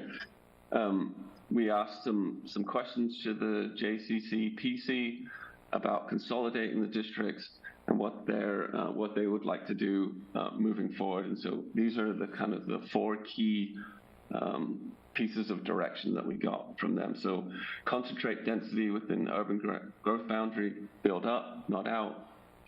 Streamline and consolidate the zoning districts where possible. They would like to align the zoning districts with the comprehensive plan place types, and then kind of in general place a greater emphasis on built outcomes or the form of buildings, and focus less on density itself, the units per acre metric. And so next slide. And so just moving forward, we're finishing up the code audit and approach report, and we're going to kind of jump into code drafting. And so you could anticipate seeing drafts of the code in early 2025. And then just want to make sure that next slide, that everybody knows that we have a project website, engagedurham.com. It's the next slide if you want to change the slide, /new UDO. And then we also have an email for folks who want to comment or contact. That's newudo@durhamnc.gov. And that information is on the next slide. We do not have the next slide, but we will, once we get the full presentation, make that available. Our clerk will be able to update it on our minutes. We do thank you for this presentation. I only have one comment, but I want to relinquish it to my board. Who would like to start? I'm looking at everyone. Thank you so much, Commissioner Carter. Thank you so much, Colin. Please stick around. Sorry. We'll do our best to keep you unmuted, so if the question is pertinent to you, you'll be able to answer it, sir. Yes, ma'am. Yeah, really appreciate this presentation. Lots to think about. And I wanted to just start by saying thanks to Dr. Allen for your work to be sure we engage the whole community, voices we might not normally hear, just being sure that the input that we receive is really reflective of our community. So really we wanted to lift that up. And also just comment that it aligns with all the work that went into the comprehensive plan development to be sure we were equitably engaging the community. So of course we would want to do that here too. One question is really related to the public comment we had today. How can we help ensure that we're being responsive to the concerns of Preserve Rural Durham and being sure their voices are reflected in the UDO rewrite?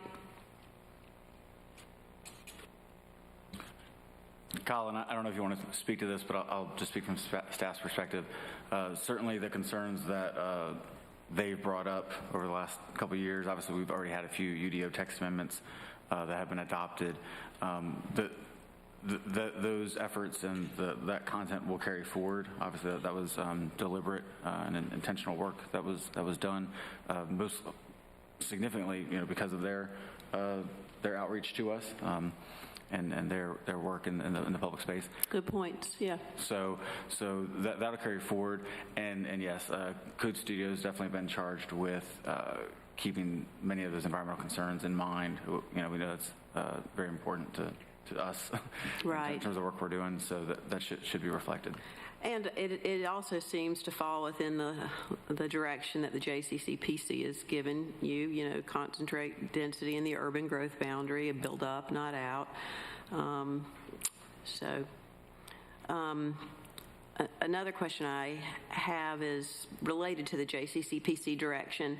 Place greater emphasis on form, built outcomes, less focus on density. Will that have the desired impact on housing affordability? I don't really understand that part. Right. Yeah. Sorry. Now, if we had gone through some of the other slides, I think what we're seeing is that some of your units per acre in place today are forcing, either larger units on a site, or they're limiting the amount of units that you can actually build on a site. And so we wanted to explore some options in terms of what would it look like in terms of how many units you could get on a site if you eliminated the units per acre metric, for example. Okay, I think I see what you're saying now. Actually, you are focusing on density. If you would not mind, you're allowing more density. We'll go back to that slide so that we can see it. I have some of the same concerns as Commissioner Carter, but I'll hold mine to the end. And let us know if you can see, Colin, if we get to I think. Which slide in particular? It's our next to last one.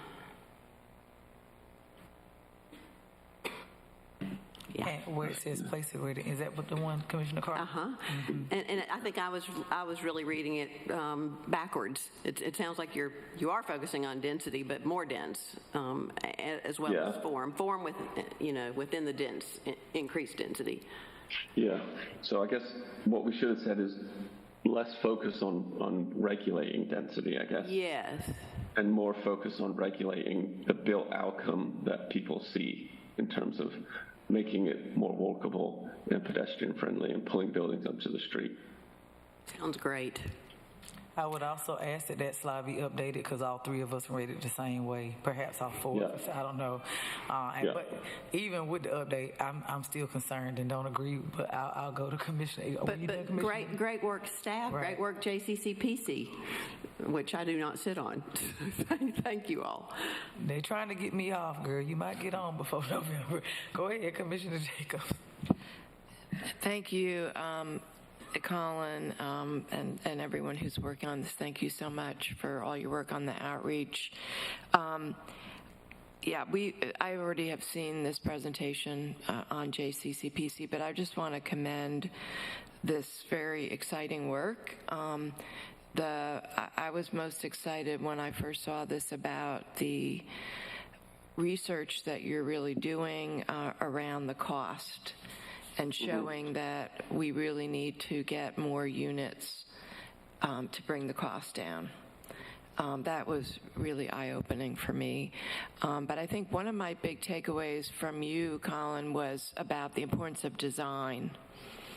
And so, going back to, how you actually design the site. And so, any way that you can help us with, even though we're not allowed to regulate design in the state of North Carolina, but any way that you can come up with ways that we're going to have the outcome of the way things are going to look from the experience of the person on the street and living in the neighborhood. Like, I think to me that's going to be the most important thing is helping us with how to scale things so that it has the desired impact for quality of life. But we know we have to go dense. We have to focus on the reality of how things are going to be more affordable. And two things that really stand out for me in the past week. One is we had our joint MPO meeting on Friday where we looked at modeling for the 2055 major transportation plan, and staff at Central Pines is already modeling things like how do we get more equity, how do we get access to jobs, how do we reduce congestion, how do we reduce greenhouse gas emissions, and how do we do all this, and it's with higher density land use around transit. That's where we get the biggest, most effective strategy. So it's going to be also really important for you all with Co-Connect, but also Sarah, you and your staff to be working hand in glove with transportation folks. And then also I think it was Friday, an article came out in the New York Times about how Colorado is going to stop expanding highway construction in their state, which is really incredible. And in the article, it talks about how they are trying to align land use and bike and transit. So this is what we have to try to do with our UDO. Thank you. Thank you so much. Commissioner Howerton, did you have any questions?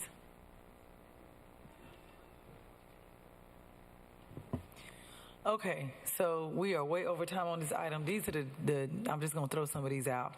Thank you so much, Dr. Allen. I really appreciate it. I will throw out, I share the concerns of Commissioner Carter that she brought up first. You know, if we were to bookend and end this meeting right here, it's one thing, and I agree, Bo, y'all bent over backwards and did a lot of work with Preserve Rural Durham.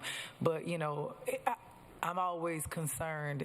It's one thing to listen to people. It's another thing to hear people.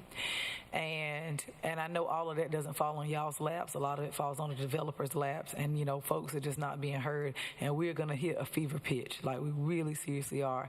If I'm going to take it as fact that is the drinking water that she said came out of her faucet when she came in here today, I'm going to take it as fact that there is a 115-foot drop-off, and we keep trying to go down to different soils. So if I can't, my struggle, and this is where it comes back to you, Dr. Allen, my struggle is if a former school teacher can come in here with an engineer and a PowerPoint and dirty water and permits, and she is not being heard, I have grave concerns of whether or not really, really poor people who can't come in here with a PowerPoint are being heard. I'm just being honest, right?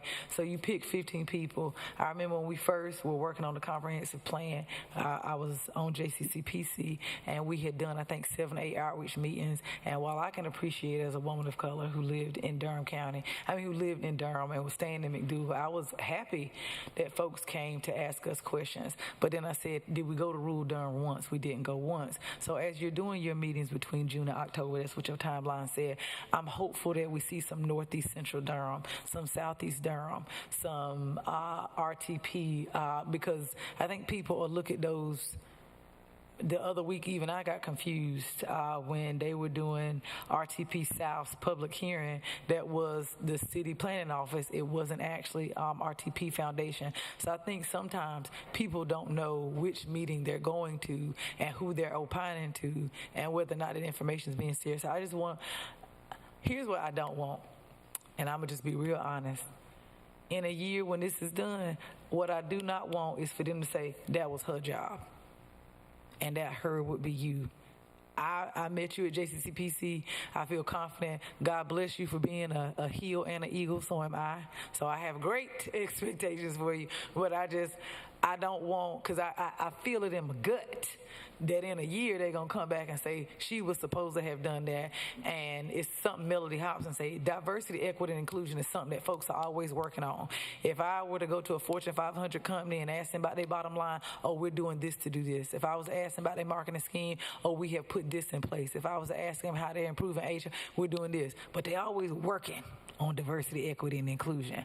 I don't want us to work on it. I want it to be done.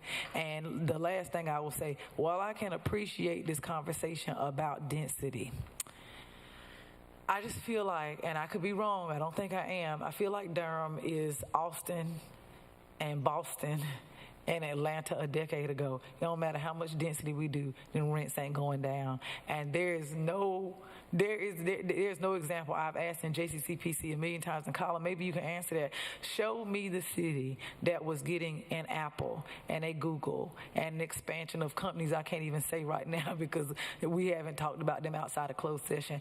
Tell me what other place is getting dang near 20,000 jobs on Davis Drive with an average income of $170,000 a month, which is above our 105 AMI. Y'all didn't see the asterisk on the PowerPoint, but it said a family of 4 at 105. We will have single families at 171 in the next couple of years. So I hear you all saying if we just make it more dense, if we just put more lots, if we just do this, the price is going down. We have no proof of that in any major Silicon Valley city, and Durham is about to become the Silicon Valley of the East. So I would appreciate it, not for this meeting. Somebody need to show me a city where putting more apartments, putting more density actually drove down apartment costs, because we have not seen it in a city that is seeing the growth that we have seen. And I can get that answer at another time. Does anybody else on the board have? Go ahead, Colin, if you want to answer quickly. No, I appreciate your comments, and there are some examples, and we can share those with you. I look forward to getting them in my email. Okay. Thank you, Thank you. Thank you both. Thank you, Dr. Allen. We will proceed with our next presentation. If you all have anything else you want to add before we're done, we will let the clerk queue up the next presentation. And I think that one, it's not Project Access, is it? It is. All right. Thank you all. Thank you. Thank you.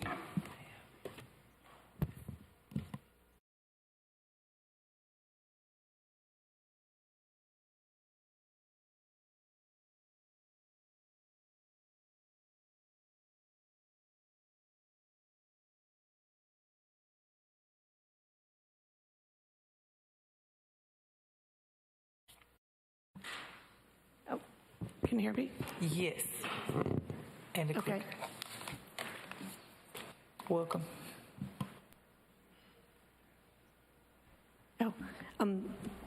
Thank you for having us here today to receive this presentation on Project Access of Durham County. The county was key in creating and now sustaining Project Access, which represents a significant expansion of the healthcare safety net in Durham. My name is Sally Wilson. I'm the executive director since 2008. And also important to Project Access has been physician leadership from our first board chair, Dr. Andy Berida, and then Dr. Howard Eisenson. And for the past 10 years, Dr. John Patt has been our board chair, and he's here with me today, and I'll have him introduce himself. Good morning. Thank you for this opportunity to talk about your support, ongoing support, and the history of Project Access for Durham County. As a general internist, I'm fully aware of healthcare needs of all individuals at all strata, and working at Duke for the last 20 years in various capacities as a primary care physician, I also understand the importance of trying to coordinate care with local communities and specialists.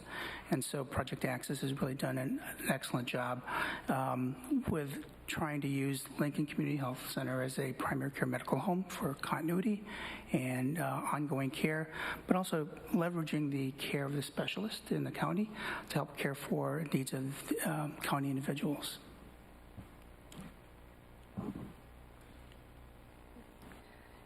So just for those of you who were not involved in creating Project Access, again, you all are quite familiar with Lincoln Community Health Center being an amazing primary care home for persons in Durham.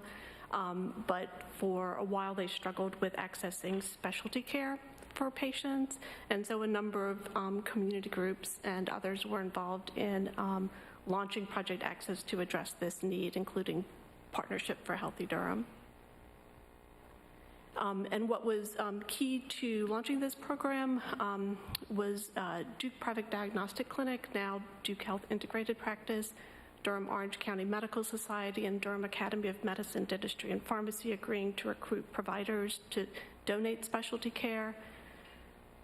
The hospitals, Duke University and Duke Regional, NC Specialty Hospital, LabCorp, Durham Diagnostic Imaging, and Regional Anesthesia agreeing to donate services ordered by participating providers, and then Durham County funding core operating support for patient enrollment, management of the donated care network, and pharmacy support and prescription medications. So again, we enroll patients who are referred to us from Lincoln Community Health Center. To qualify, you have to have lived in Durham for the past 6 months, have household income below 200% of the federal poverty level, and be uninsured and not qualify for affordable health insurance coverage. We are one of 18 donated care networks in North Carolina, partially funded by the Duke Endowment. Patients are enrolled for up to 1 year unless circumstances change to make them ineligible, and if somebody needs ongoing care and continues to qualify, they can be re-enrolled for as many years as needed. Obviously, prescription medications are key to treatment plans oftentimes, and those are filled at Lincoln Pharmacy, where they have reduced 340B pricing, or donated by Duke pharmacies if it's not on formulary. And we do provide some wraparound services, transportation to appointments, referrals to community services to make sure that patients are able to follow through on their treatment plan.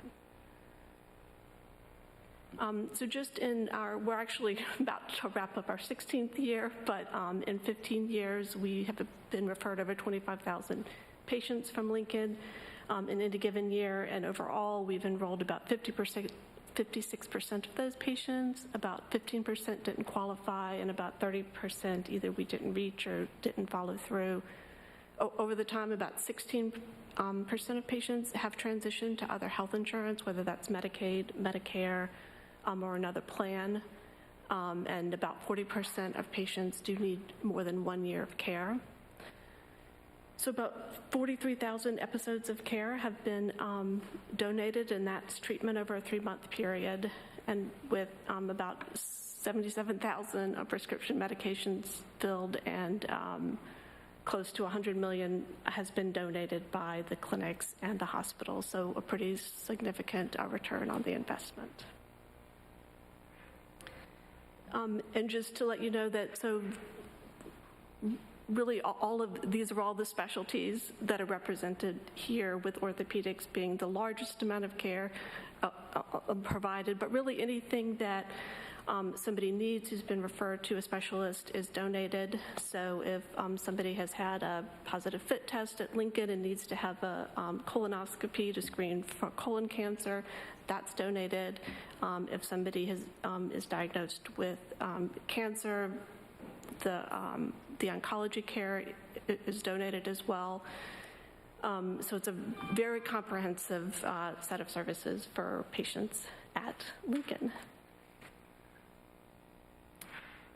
These are the participating clinics and hospitals, some of which I called out earlier, but we really, again, appreciate all of the physicians, healthcare providers, and entities that are providing this care. Just a few things. So we have shown among our patients a reduction in avoidable emergency department utilization and hospitalizations. We have a very high show rate at the specialty care appointments. It really made a tremendous impact on Lincoln providers when it was introduced, and being able to be successful in making referrals and being satisfied with the care that they are able to to provide, and of course, improved patient health and patient experience. And so not just getting the health care that somebody needed, but not being stressed or anxious about how to pay for the care or being turned away at a clinic has been hugely important. And then just in terms of our patient demographics over the years, about half have been Hispanic or Latino, about 30% Black or African American, and then the age breakdown, I mean, the majority really between 25 to 64, with that pretty evenly broken out. So I'll just pause here a minute, since this is mostly about donated care, and just see if there's any questions or comments you have. I have just 3 more programs that we added on over the years of slides, but pause for a minute. Anyone? Go for it. We can. So I was just going to note, I mean, I'm primarily here to recognize the 15 plus years of donated specialty care.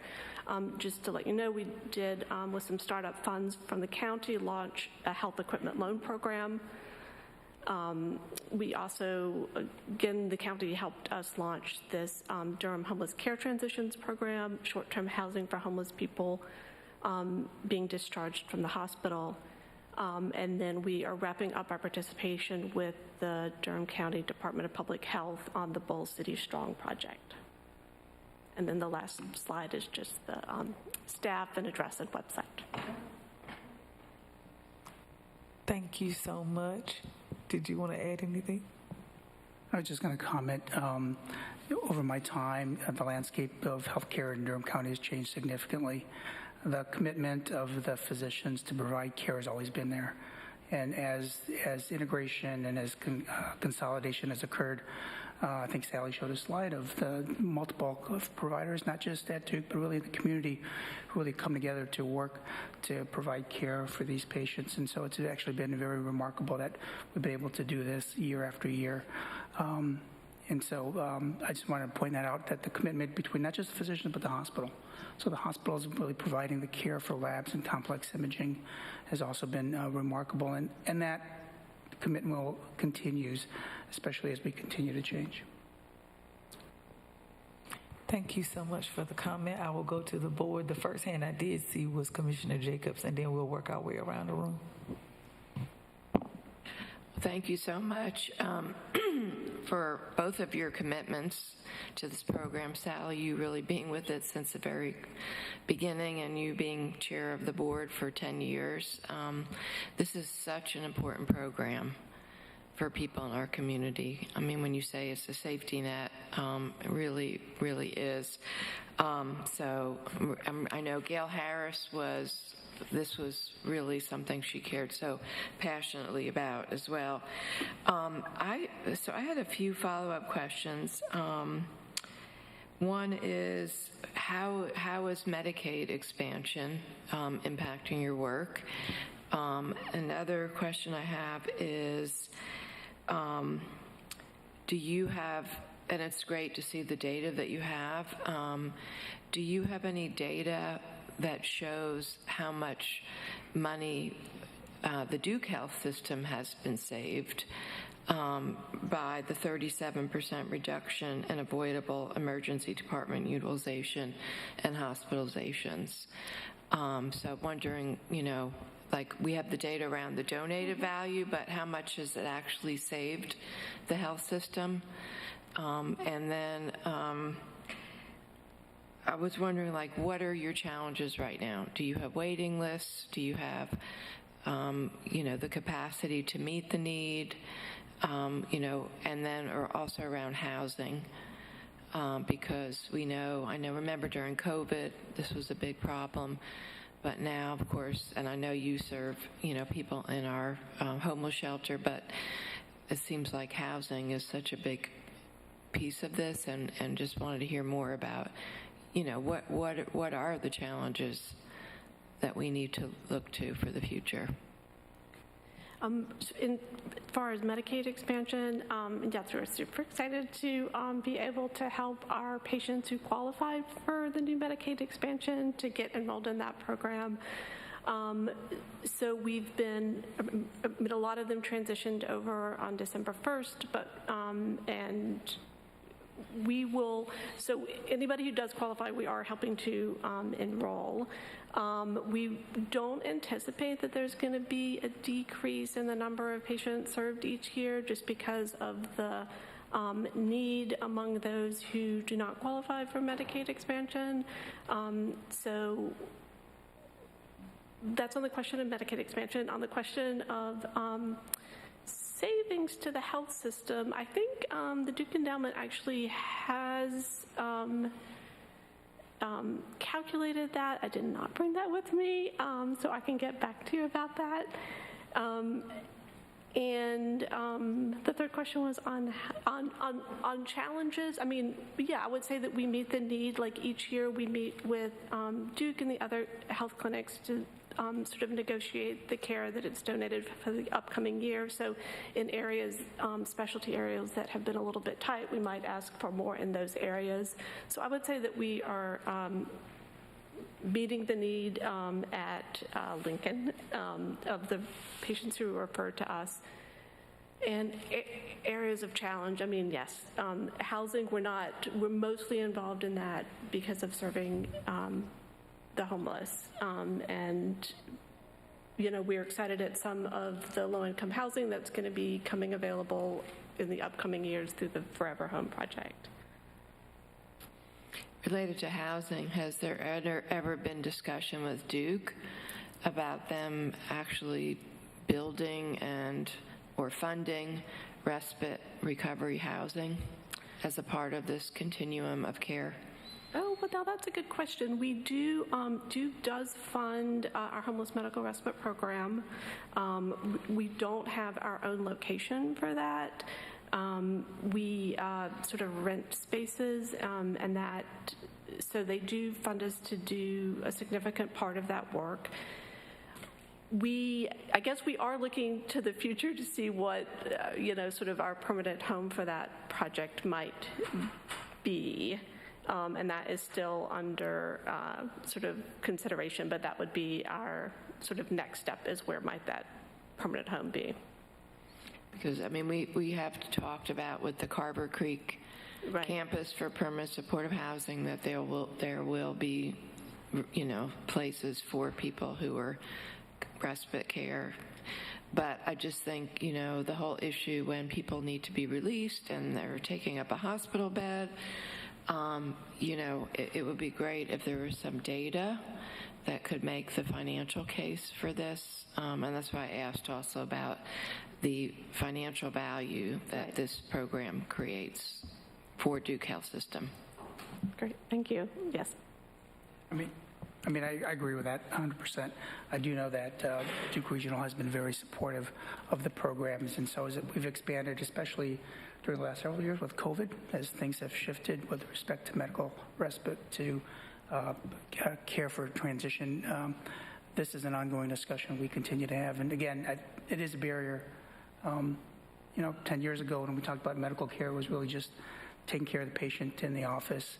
But social drivers of health have really driven this. And so I think so housing is important, transportation is important, medications, health equipment. So all these things outside the clinic are some of these things that we're actively looking at. Thank you, Commissioner Carter.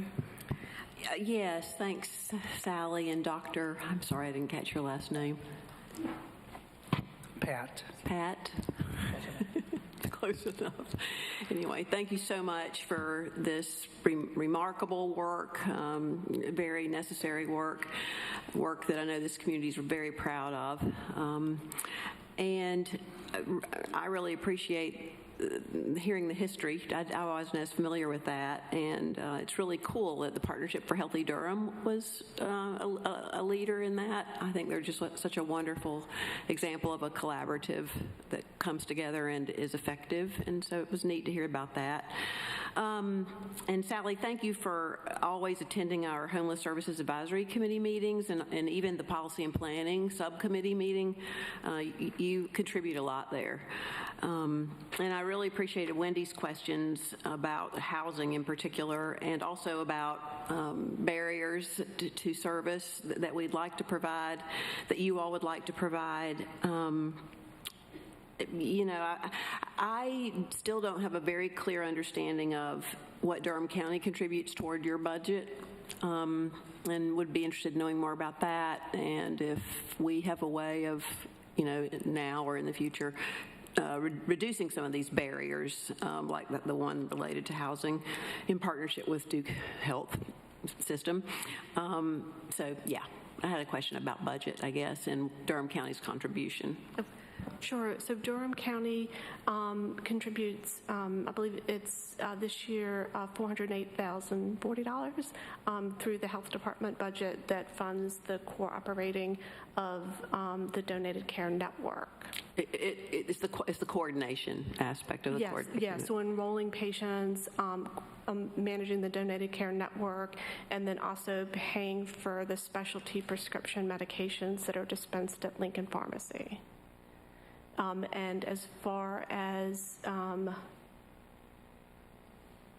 the homeless medical respite, we do get $15,150 to pay room and board, and for the past year, the county has leased the duplex where homeless positive patients isolate. That's true. So they're wrapping up that contract at the end of June. But yeah, so those are the financial ways in which we're supported.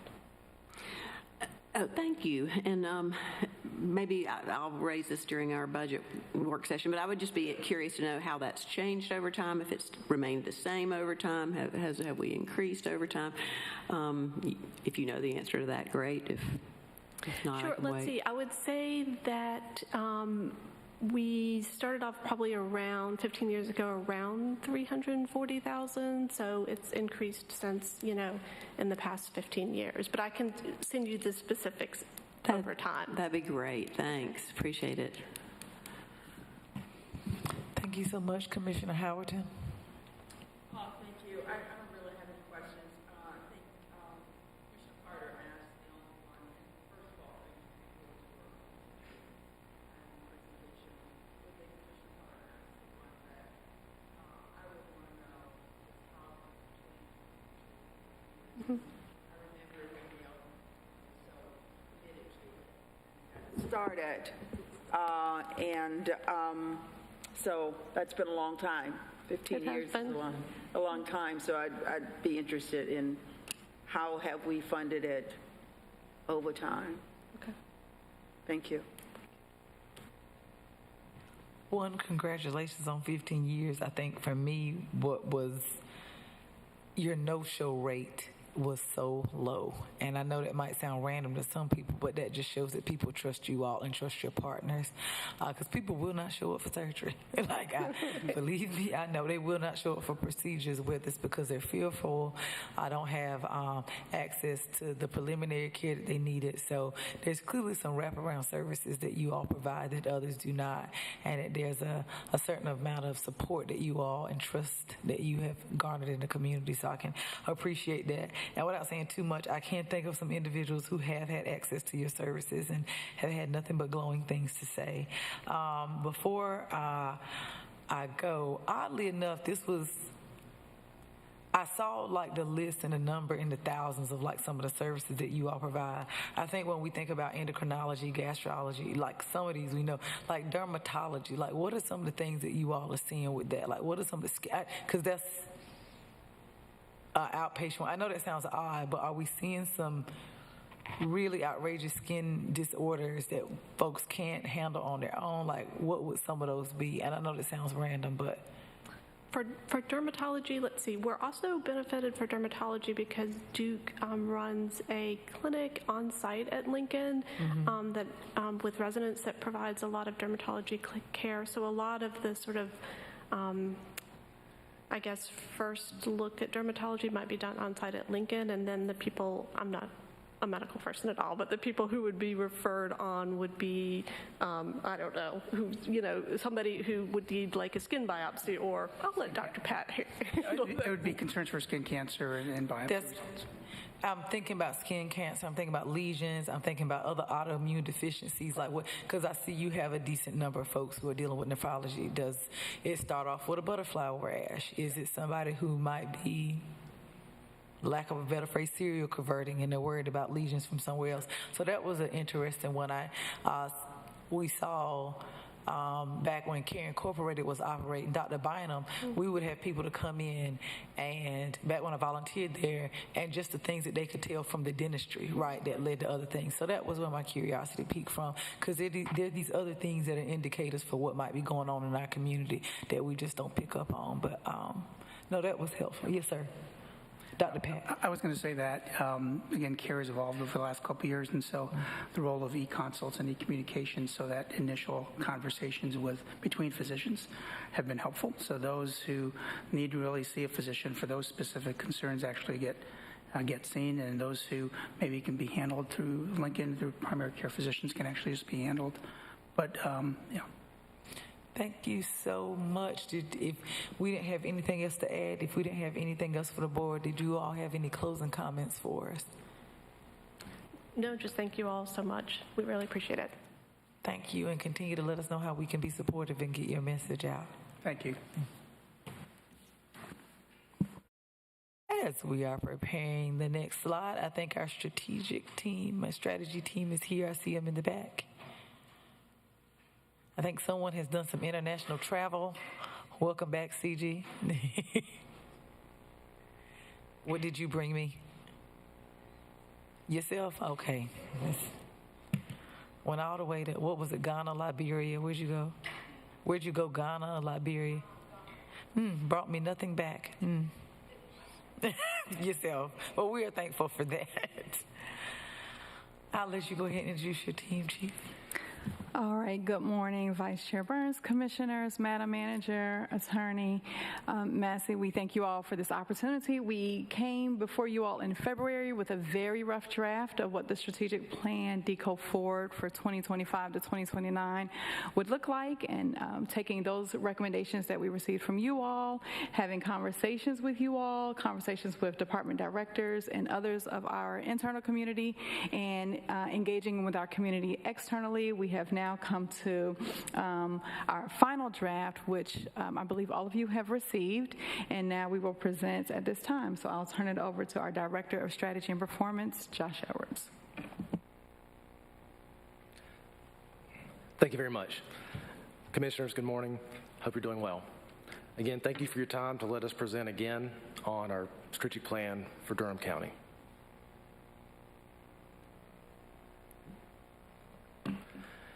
So a quick overview of our outreach that we've done to date. We have spoke with the Board of County Commissioners, yourselves, executive leaders, Durham County employees via survey. We also did 3 engagement events with approximately 150 in attendance for the employee engagement. We, of course, did SWOT analysis with all county departments, which resulted in 152 objectives, 219 initiatives. We've also engaged with Durham County residents. 505 responses via survey. We've had 3 virtual community events and 2 in-person events as well. So everything you see in the plan is the culmination of multiple voices and multiple attempts to receive feedback. And one last thing with this as well is that engagement's ongoing. We actually plan on having a Bragtown event here in next Saturday or this coming Saturday? Possibly next month. Yeah. Probably next month. And so engagement's ongoing as well. Here are a few images from some of the engagement events we've held. Again, in person, we've presented to Leadership Academy here in Durham County. We had virtual events with residents and in person with employees.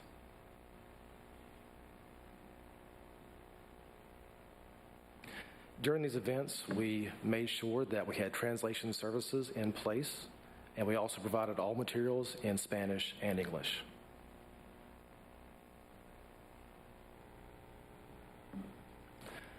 As part of the initial recommendations from the Board of County Commissioners, executive leadership, there are recommendations to the changes to the county's mission, vision, and core values. As you see above, these are our final recommendations on all three. I'm not going to read through them today. I know we have a timeline to stick to, so I'll keep moving. If there are any recommendations to these changes, we'll take those at the end or via email, any way you'd like to provide your feedback to us.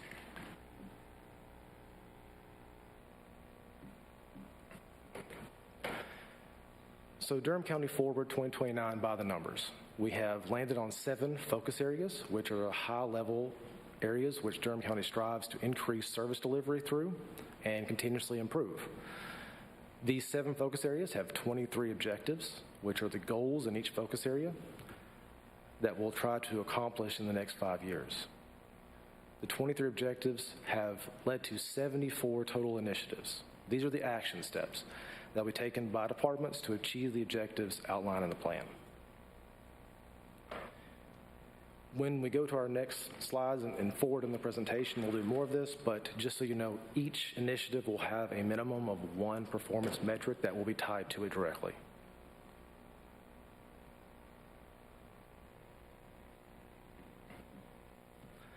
Again, the previous strategic plan had 5 goal areas that were aligned to the hierarchy or the organization plan. Our new proposed Durham County 2029 focus areas are 7 in total. Regional leadership, healthy and inclusive community, empowered community, safe and resilient community, sustainable infrastructure and environment, financial stewardship, and high-performing organization.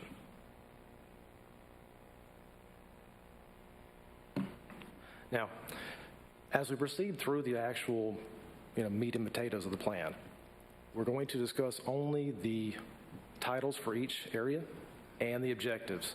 We're not going to delve down into the initiatives at this point, and again, to respect your time and to stick to the schedule.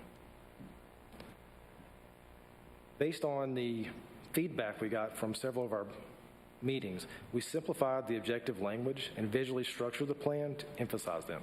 So as you can see here, on the left-hand side, you have each objective, which is abbreviated with, in this particular one, regional leadership, RL1. And to the right, you have the initiatives, the action steps, abbreviated with RL1A, 1B, etc.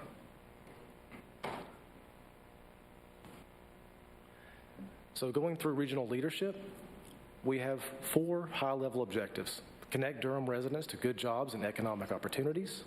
RL2, enhance access to different types of transportation in the region. RL3, help county departments celebrate achievements and success stories. And RL4, support efforts which ensure that Durham residents of all economic backgrounds have access to housing. Now, there are a few initiatives that we're going to just touch on because they came up as high priority items.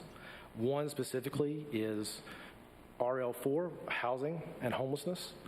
So we wanted to identify that there are strategies in place, identifying funding resources to reduce housing insecurity by securing workforce housing and supportive housing, and also develop strategies to partner with internal and external stakeholders to reduce housing insecurity by creating and preserving permanent workforce housing.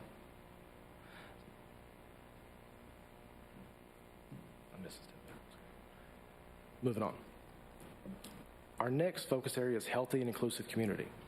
We landed on 4 high-level objectives here: to increase healthy outcomes and quality of life for residents, to increase equitable outcomes through county operations and services. 3, to expand and provide services that support residents across their entire lifespan. One specific initiative here that came up multiple times is HI1D, to increase the access to high-quality prenatal and postpartum care for Black women. We wanted to highlight that one in this particular area. Our next focus area is empowered community. Again, 3 high-level objectives here: to offer and encourage access to tools, services, support groups, and educational opportunities for diverse communities. 2, to provide access to equitable opportunities for children and youth to learn and grow in different ways. And 3, to provide and promote economic opportunities for historically underutilized businesses, or hubs.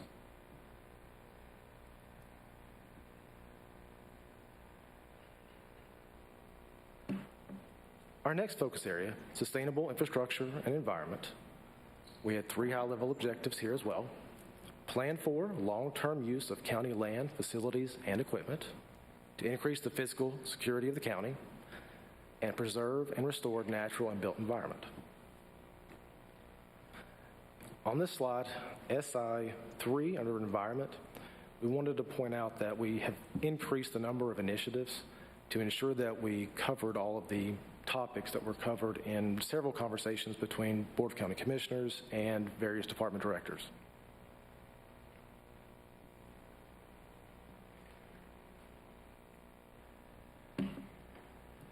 Our next focus area, safe and resilient community.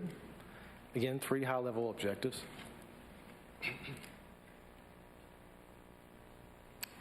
Pardon me. The first one, SR1, to increase equitable opportunities for youth to succeed in Durham. 2 was to lessen the potential for harm and dangerous situations in the community. And 3, to improve quality of life outcomes for justice-involved individuals.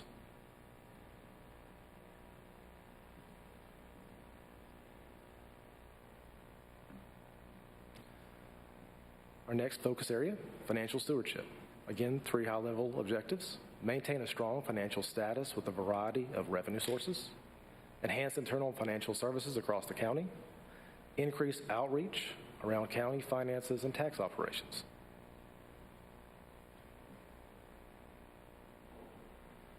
Our final focus area was high-performing organization. We have 4 high-level objectives in this focus area. Number 1, to create and improve policies and procedures that meet the organization's needs. 2, to develop, retain, and recruit diverse, qualified, and knowledgeable staff. 3, to create and maintain a culture where decisions are informed by data. And 4, develop and publish content to show the public how county services are performing. We'd like to point out here that we did add HP 2D, which is to cultivate an employee-centered culture focused on high employee morale. And that was based on several rounds of employee engagement.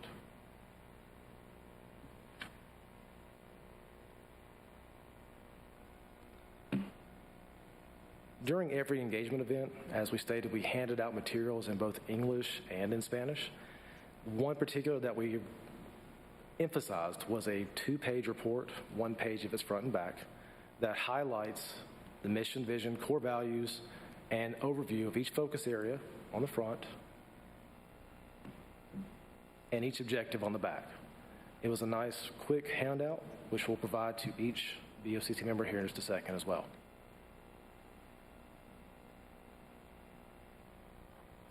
Now, our next steps. Pending BOCC approval, we would like to see the plan approved on the 24th agenda. If approval is completed, then we will have rollout beginning July 1 of the fiscal year, and that will continue throughout the fiscal year. And then our next steps will be development of performance measures and business plans in the first half of fiscal year 25. Business plans will be 5-year plans at the department level to execute the strategic plan.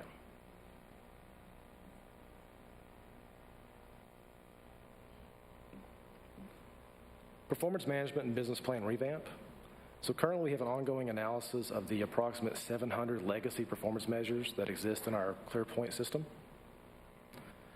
The department business plan development will help us to inform which measures will carry over into Durham County's forward 2029 strategic plan. And we estimate that moving forward, we'll publish new dashboards and refreshed business plans by the end of fiscal year 25, as the process will take us a little bit to complete.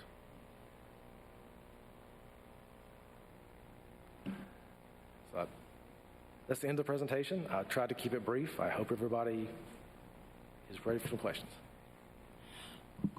Yes, and before we start there, I think there's some introductions that have to be made. We do it at the end? Okay, wonderful. All right, we will start on this end. Would you like to go first, Commissioner Howerton? I just want to say thank you to the staff. Strategic planning is not the easiest thing in the world to do. As somebody that's done that kind of work before, and may end up doing it again, but I do know that strategic planning is very difficult, and I really appreciate the work that you've done. You've taken a plan that was there and recreated it to be something that's present for today, and I just want to say kudos to all of you that did this hard work. Thank you. Go forward, Commissioner Carter. I like it. Thank you. I really feel heard. It's not that I ever disliked the work that you brought forward. I always was impressed with the level of detail and commitment that you put into it, but I just really feel like the language is clearer.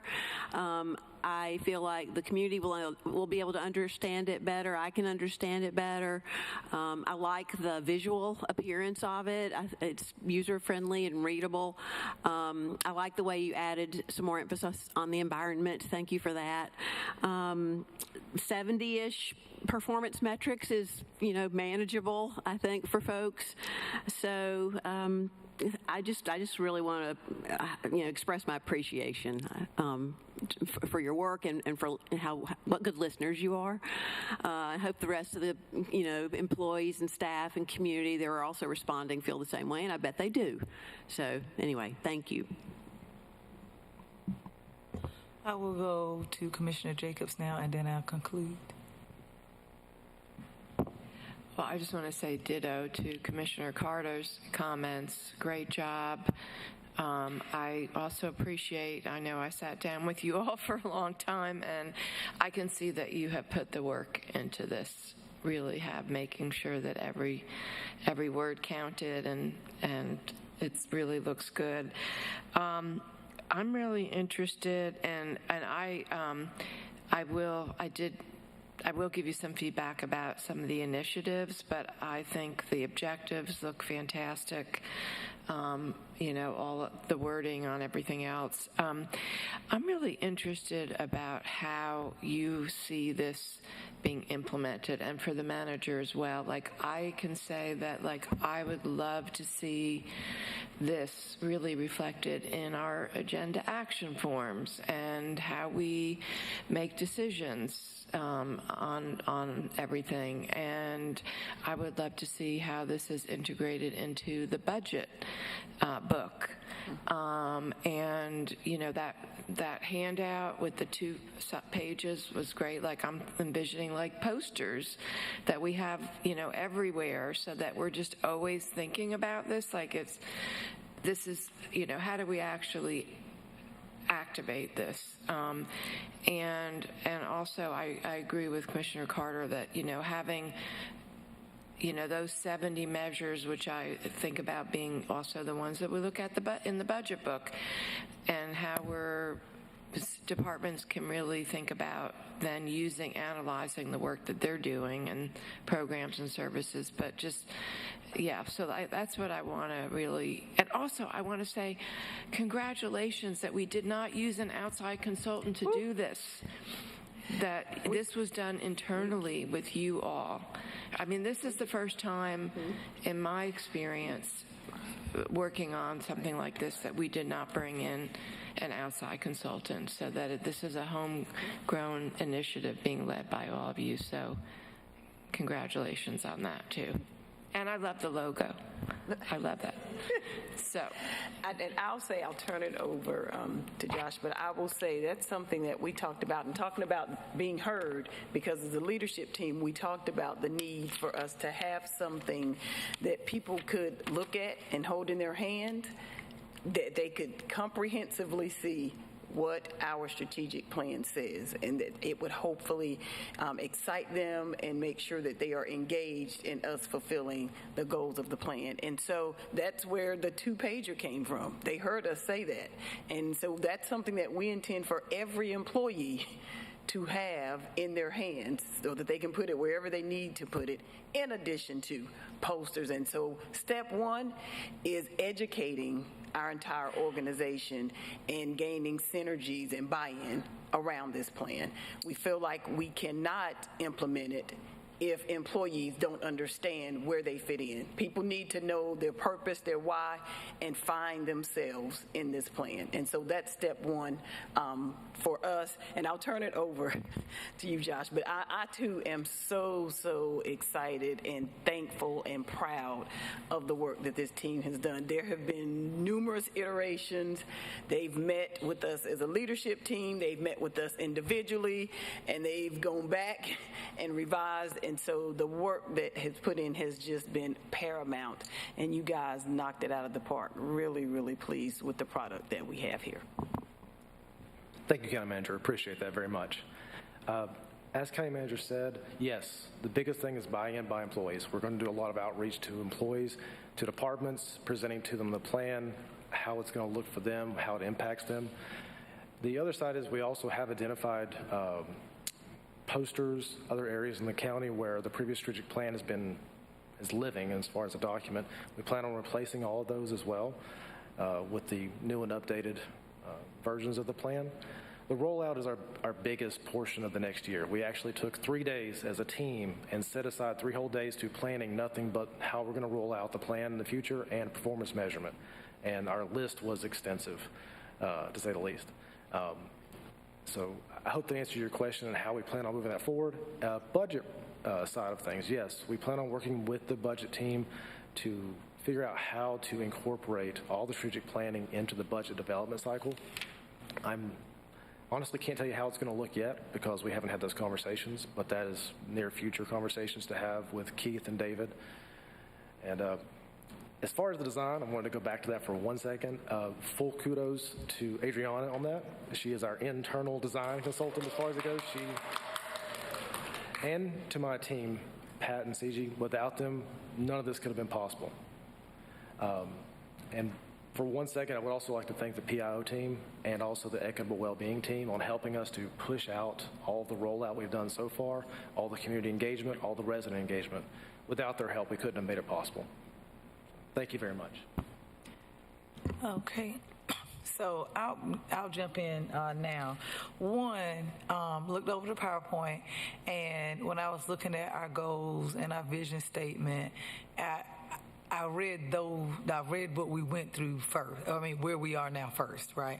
And at first I was like, And then I said, well, let me look at what it would look like beforehand. Never mind. This is great. Like, this is way better than what it was the last time.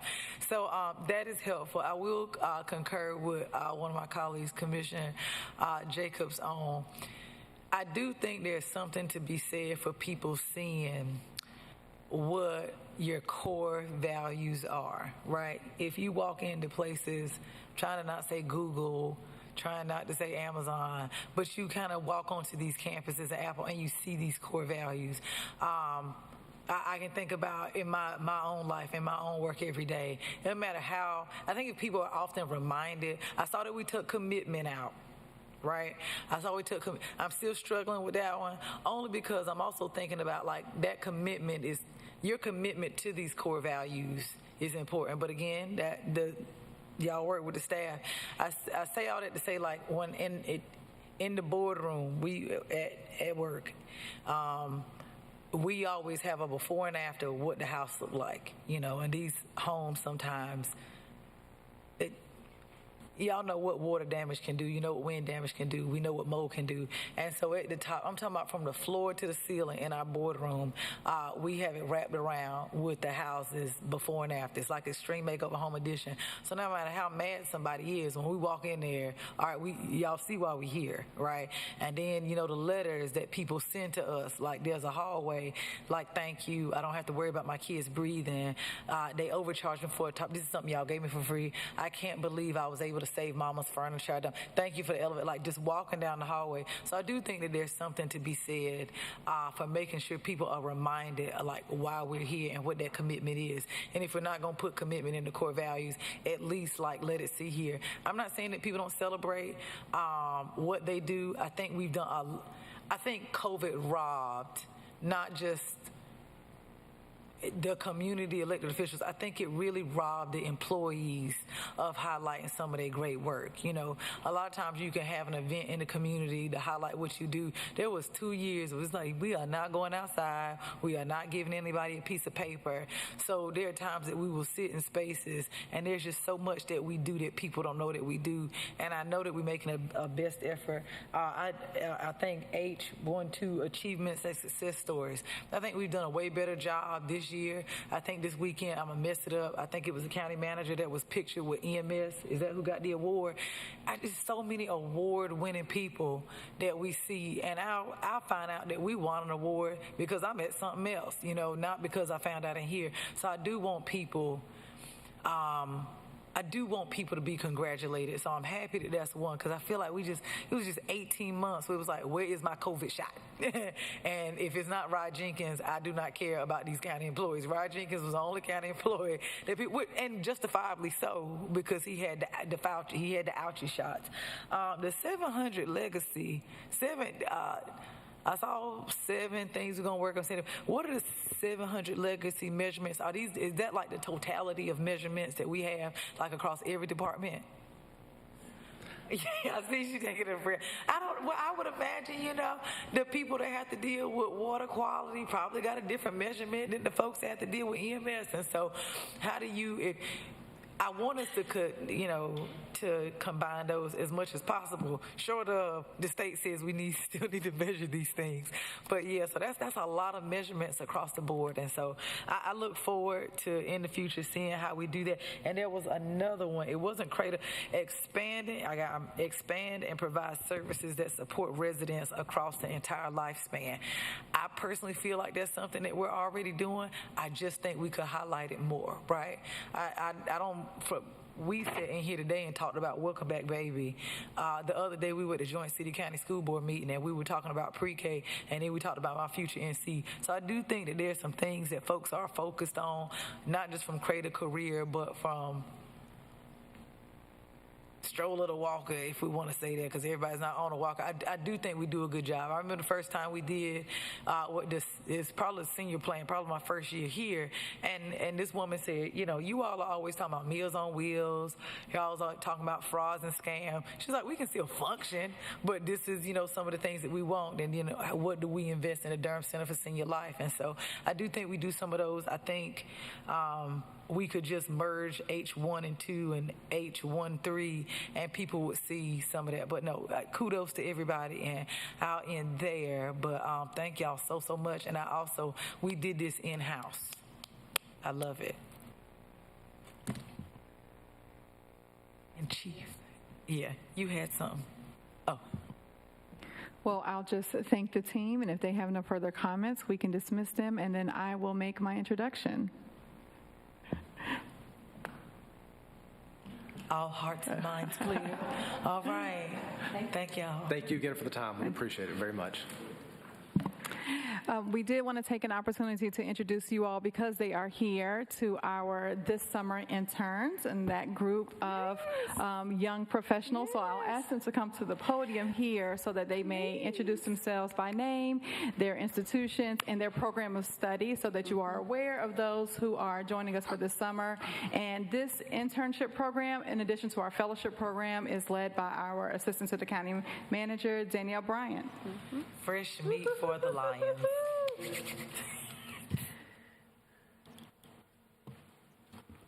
Thank you. Good morning or good afternoon, County Commissioners, County Attorney, County Manager Sowell.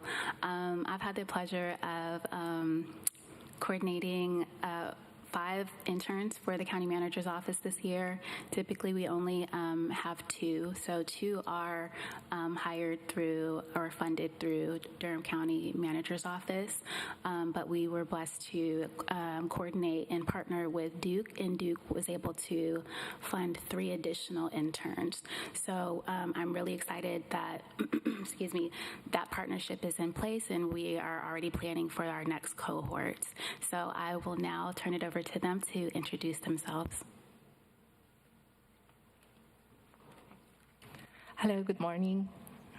My name is Pramesti Puspitasari. I'm a first-year graduate student from Duke University. I'm majoring in Master of Public Policy. I'm an international student from Indonesia. Before I came to Durham, I'm working as an economic analyst in Central Bank of Indonesia.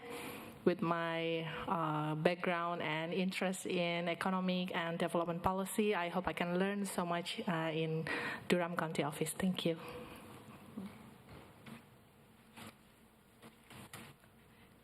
Hi, my name is Valeska Gomez. I'm a senior at Duke University. I'm majoring in public policy and computer science as well as studying political science.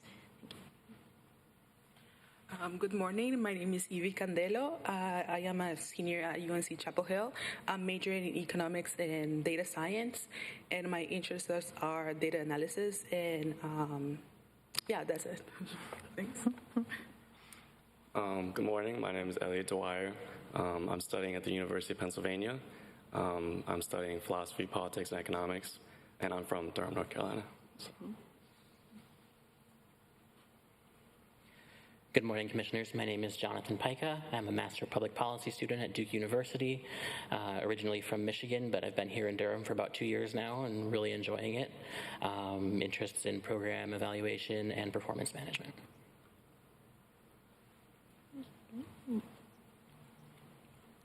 So these are interns. If you see them, please introduce yourselves. They're really interested in learning more about local government. Thank you. Great. Really quick. So before we end, I don't know if any of the commissioners have comments, but I did want to throw out there, one, welcome. Thank you so much for wanting to serve in public service when so many people don't. As I say to everyone, welcome to the show that never ends. And I would also like to ask Danielle, maybe you can answer this. I remember last year, some of our interns served at different times. Do we have everyone for the entire summer, or is it the entire? Okay, so yes. We have wonderful, wonderful, wonderful. Do my colleagues have anything they want to add? Commissioner Jacobs. Well, first of all, I also want to say welcome to you all. So thrilled to have you with us this summer. And I would just say I think we have a lot to learn from all of you. So we're really lucky to have you here. And I just want to say thank you, Danielle, and to our county manager for supporting this and making this possible. Thank you. Commissioner Carter. It's great to meet you all and to hear about your backgrounds and what you're studying.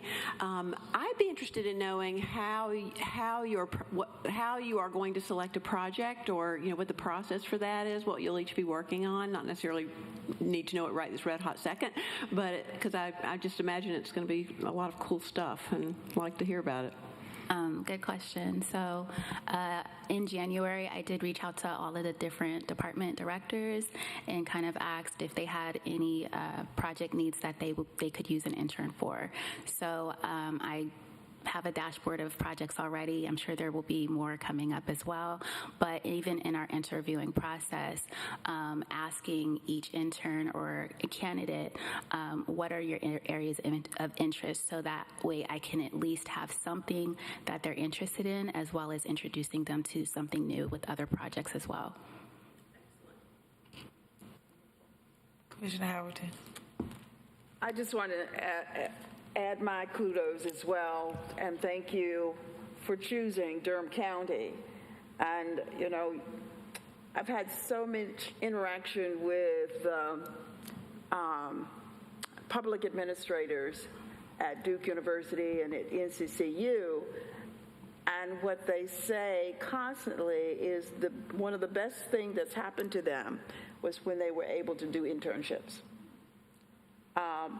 The book knowledge is great, it's always wonderful, but to be able to have that, to be able to apply what you're learning is even better. So welcome, and wish you all the luck in the world. Yes, and no, of course, you got to end manager these your babies. I'm just going to say I'm so excited about them. So I've already had the opportunity to engage with them. We have immersed them already in some. They were here at the public hearing the other night, and then also our Office of Supply Diversity had a lunch and learn that they attended, and so afterwards had a chance to debrief with them. And to your point, Commissioner Jacobs, about learning from them. They were not shy about, hey, here are some things that we feel like you could do differently next time. And so really appreciate all of the engagement. I am so excited and look forward to working with you all. We have a meeting just one-on-one with me and them on Wednesday, so I'm so looking forward to hearing about all of the ideas. And thank you all so much for choosing to work with Durham County. And I will also add, we are also working to partner with Central as well for more engagement with them as well. You do not see fellows up here right now. Yeah, you saw where I was about to go. We do not have our fellows on board yet. We wanted to kind of get a better pool.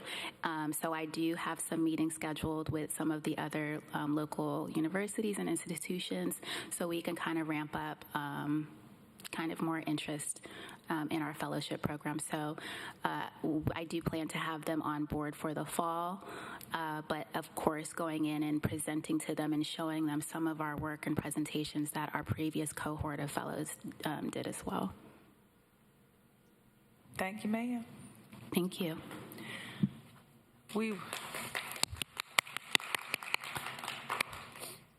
I know that I wouldn't want to table it. I know that we have commissioners' directives, and then we immediately after that, I know that we have to do a very quick agenda prep. If anyone has anything for Chief Trapp, Commissioner Jacobs. Yeah, thank you so much. And just to acknowledge, these are just the 2024. And I know I had followed up with you about the 2023, and you don't have to respond to that really right now, but just acknowledging this is just the current ones. For your convenience, just not to confuse anyone, we have hidden the tabs from previous months, and so you can unhide the tabs in the document if you want to see previous months. I do have your list, and a couple of those we've already scheduled for presentation, but we're working through that to get those completed. And so what you see before you without unhiding any tabs are the 2024 objectives. Many of which have already been addressed. And on the May tab, you'll see that these are the items per your approval, per your minutes. And so those are the items that came forward in those staff directives. Yeah. Thank you. Thank you so much. Anyone else for the good of the group? Okay, ladies and gentlemen, as always, Chief Trapp, thank you so much for your diligence. Thank you so much. You did 3 things today. We really appreciate it. We, at this point, we're going to adjourn for our lunch break. All those who need to come forward for agenda prep, and we will see everyone else back at 1:25 for the 1:30 meeting for our budget session to go. Correct, Manager? All right, thank you so much. We're in adjournment.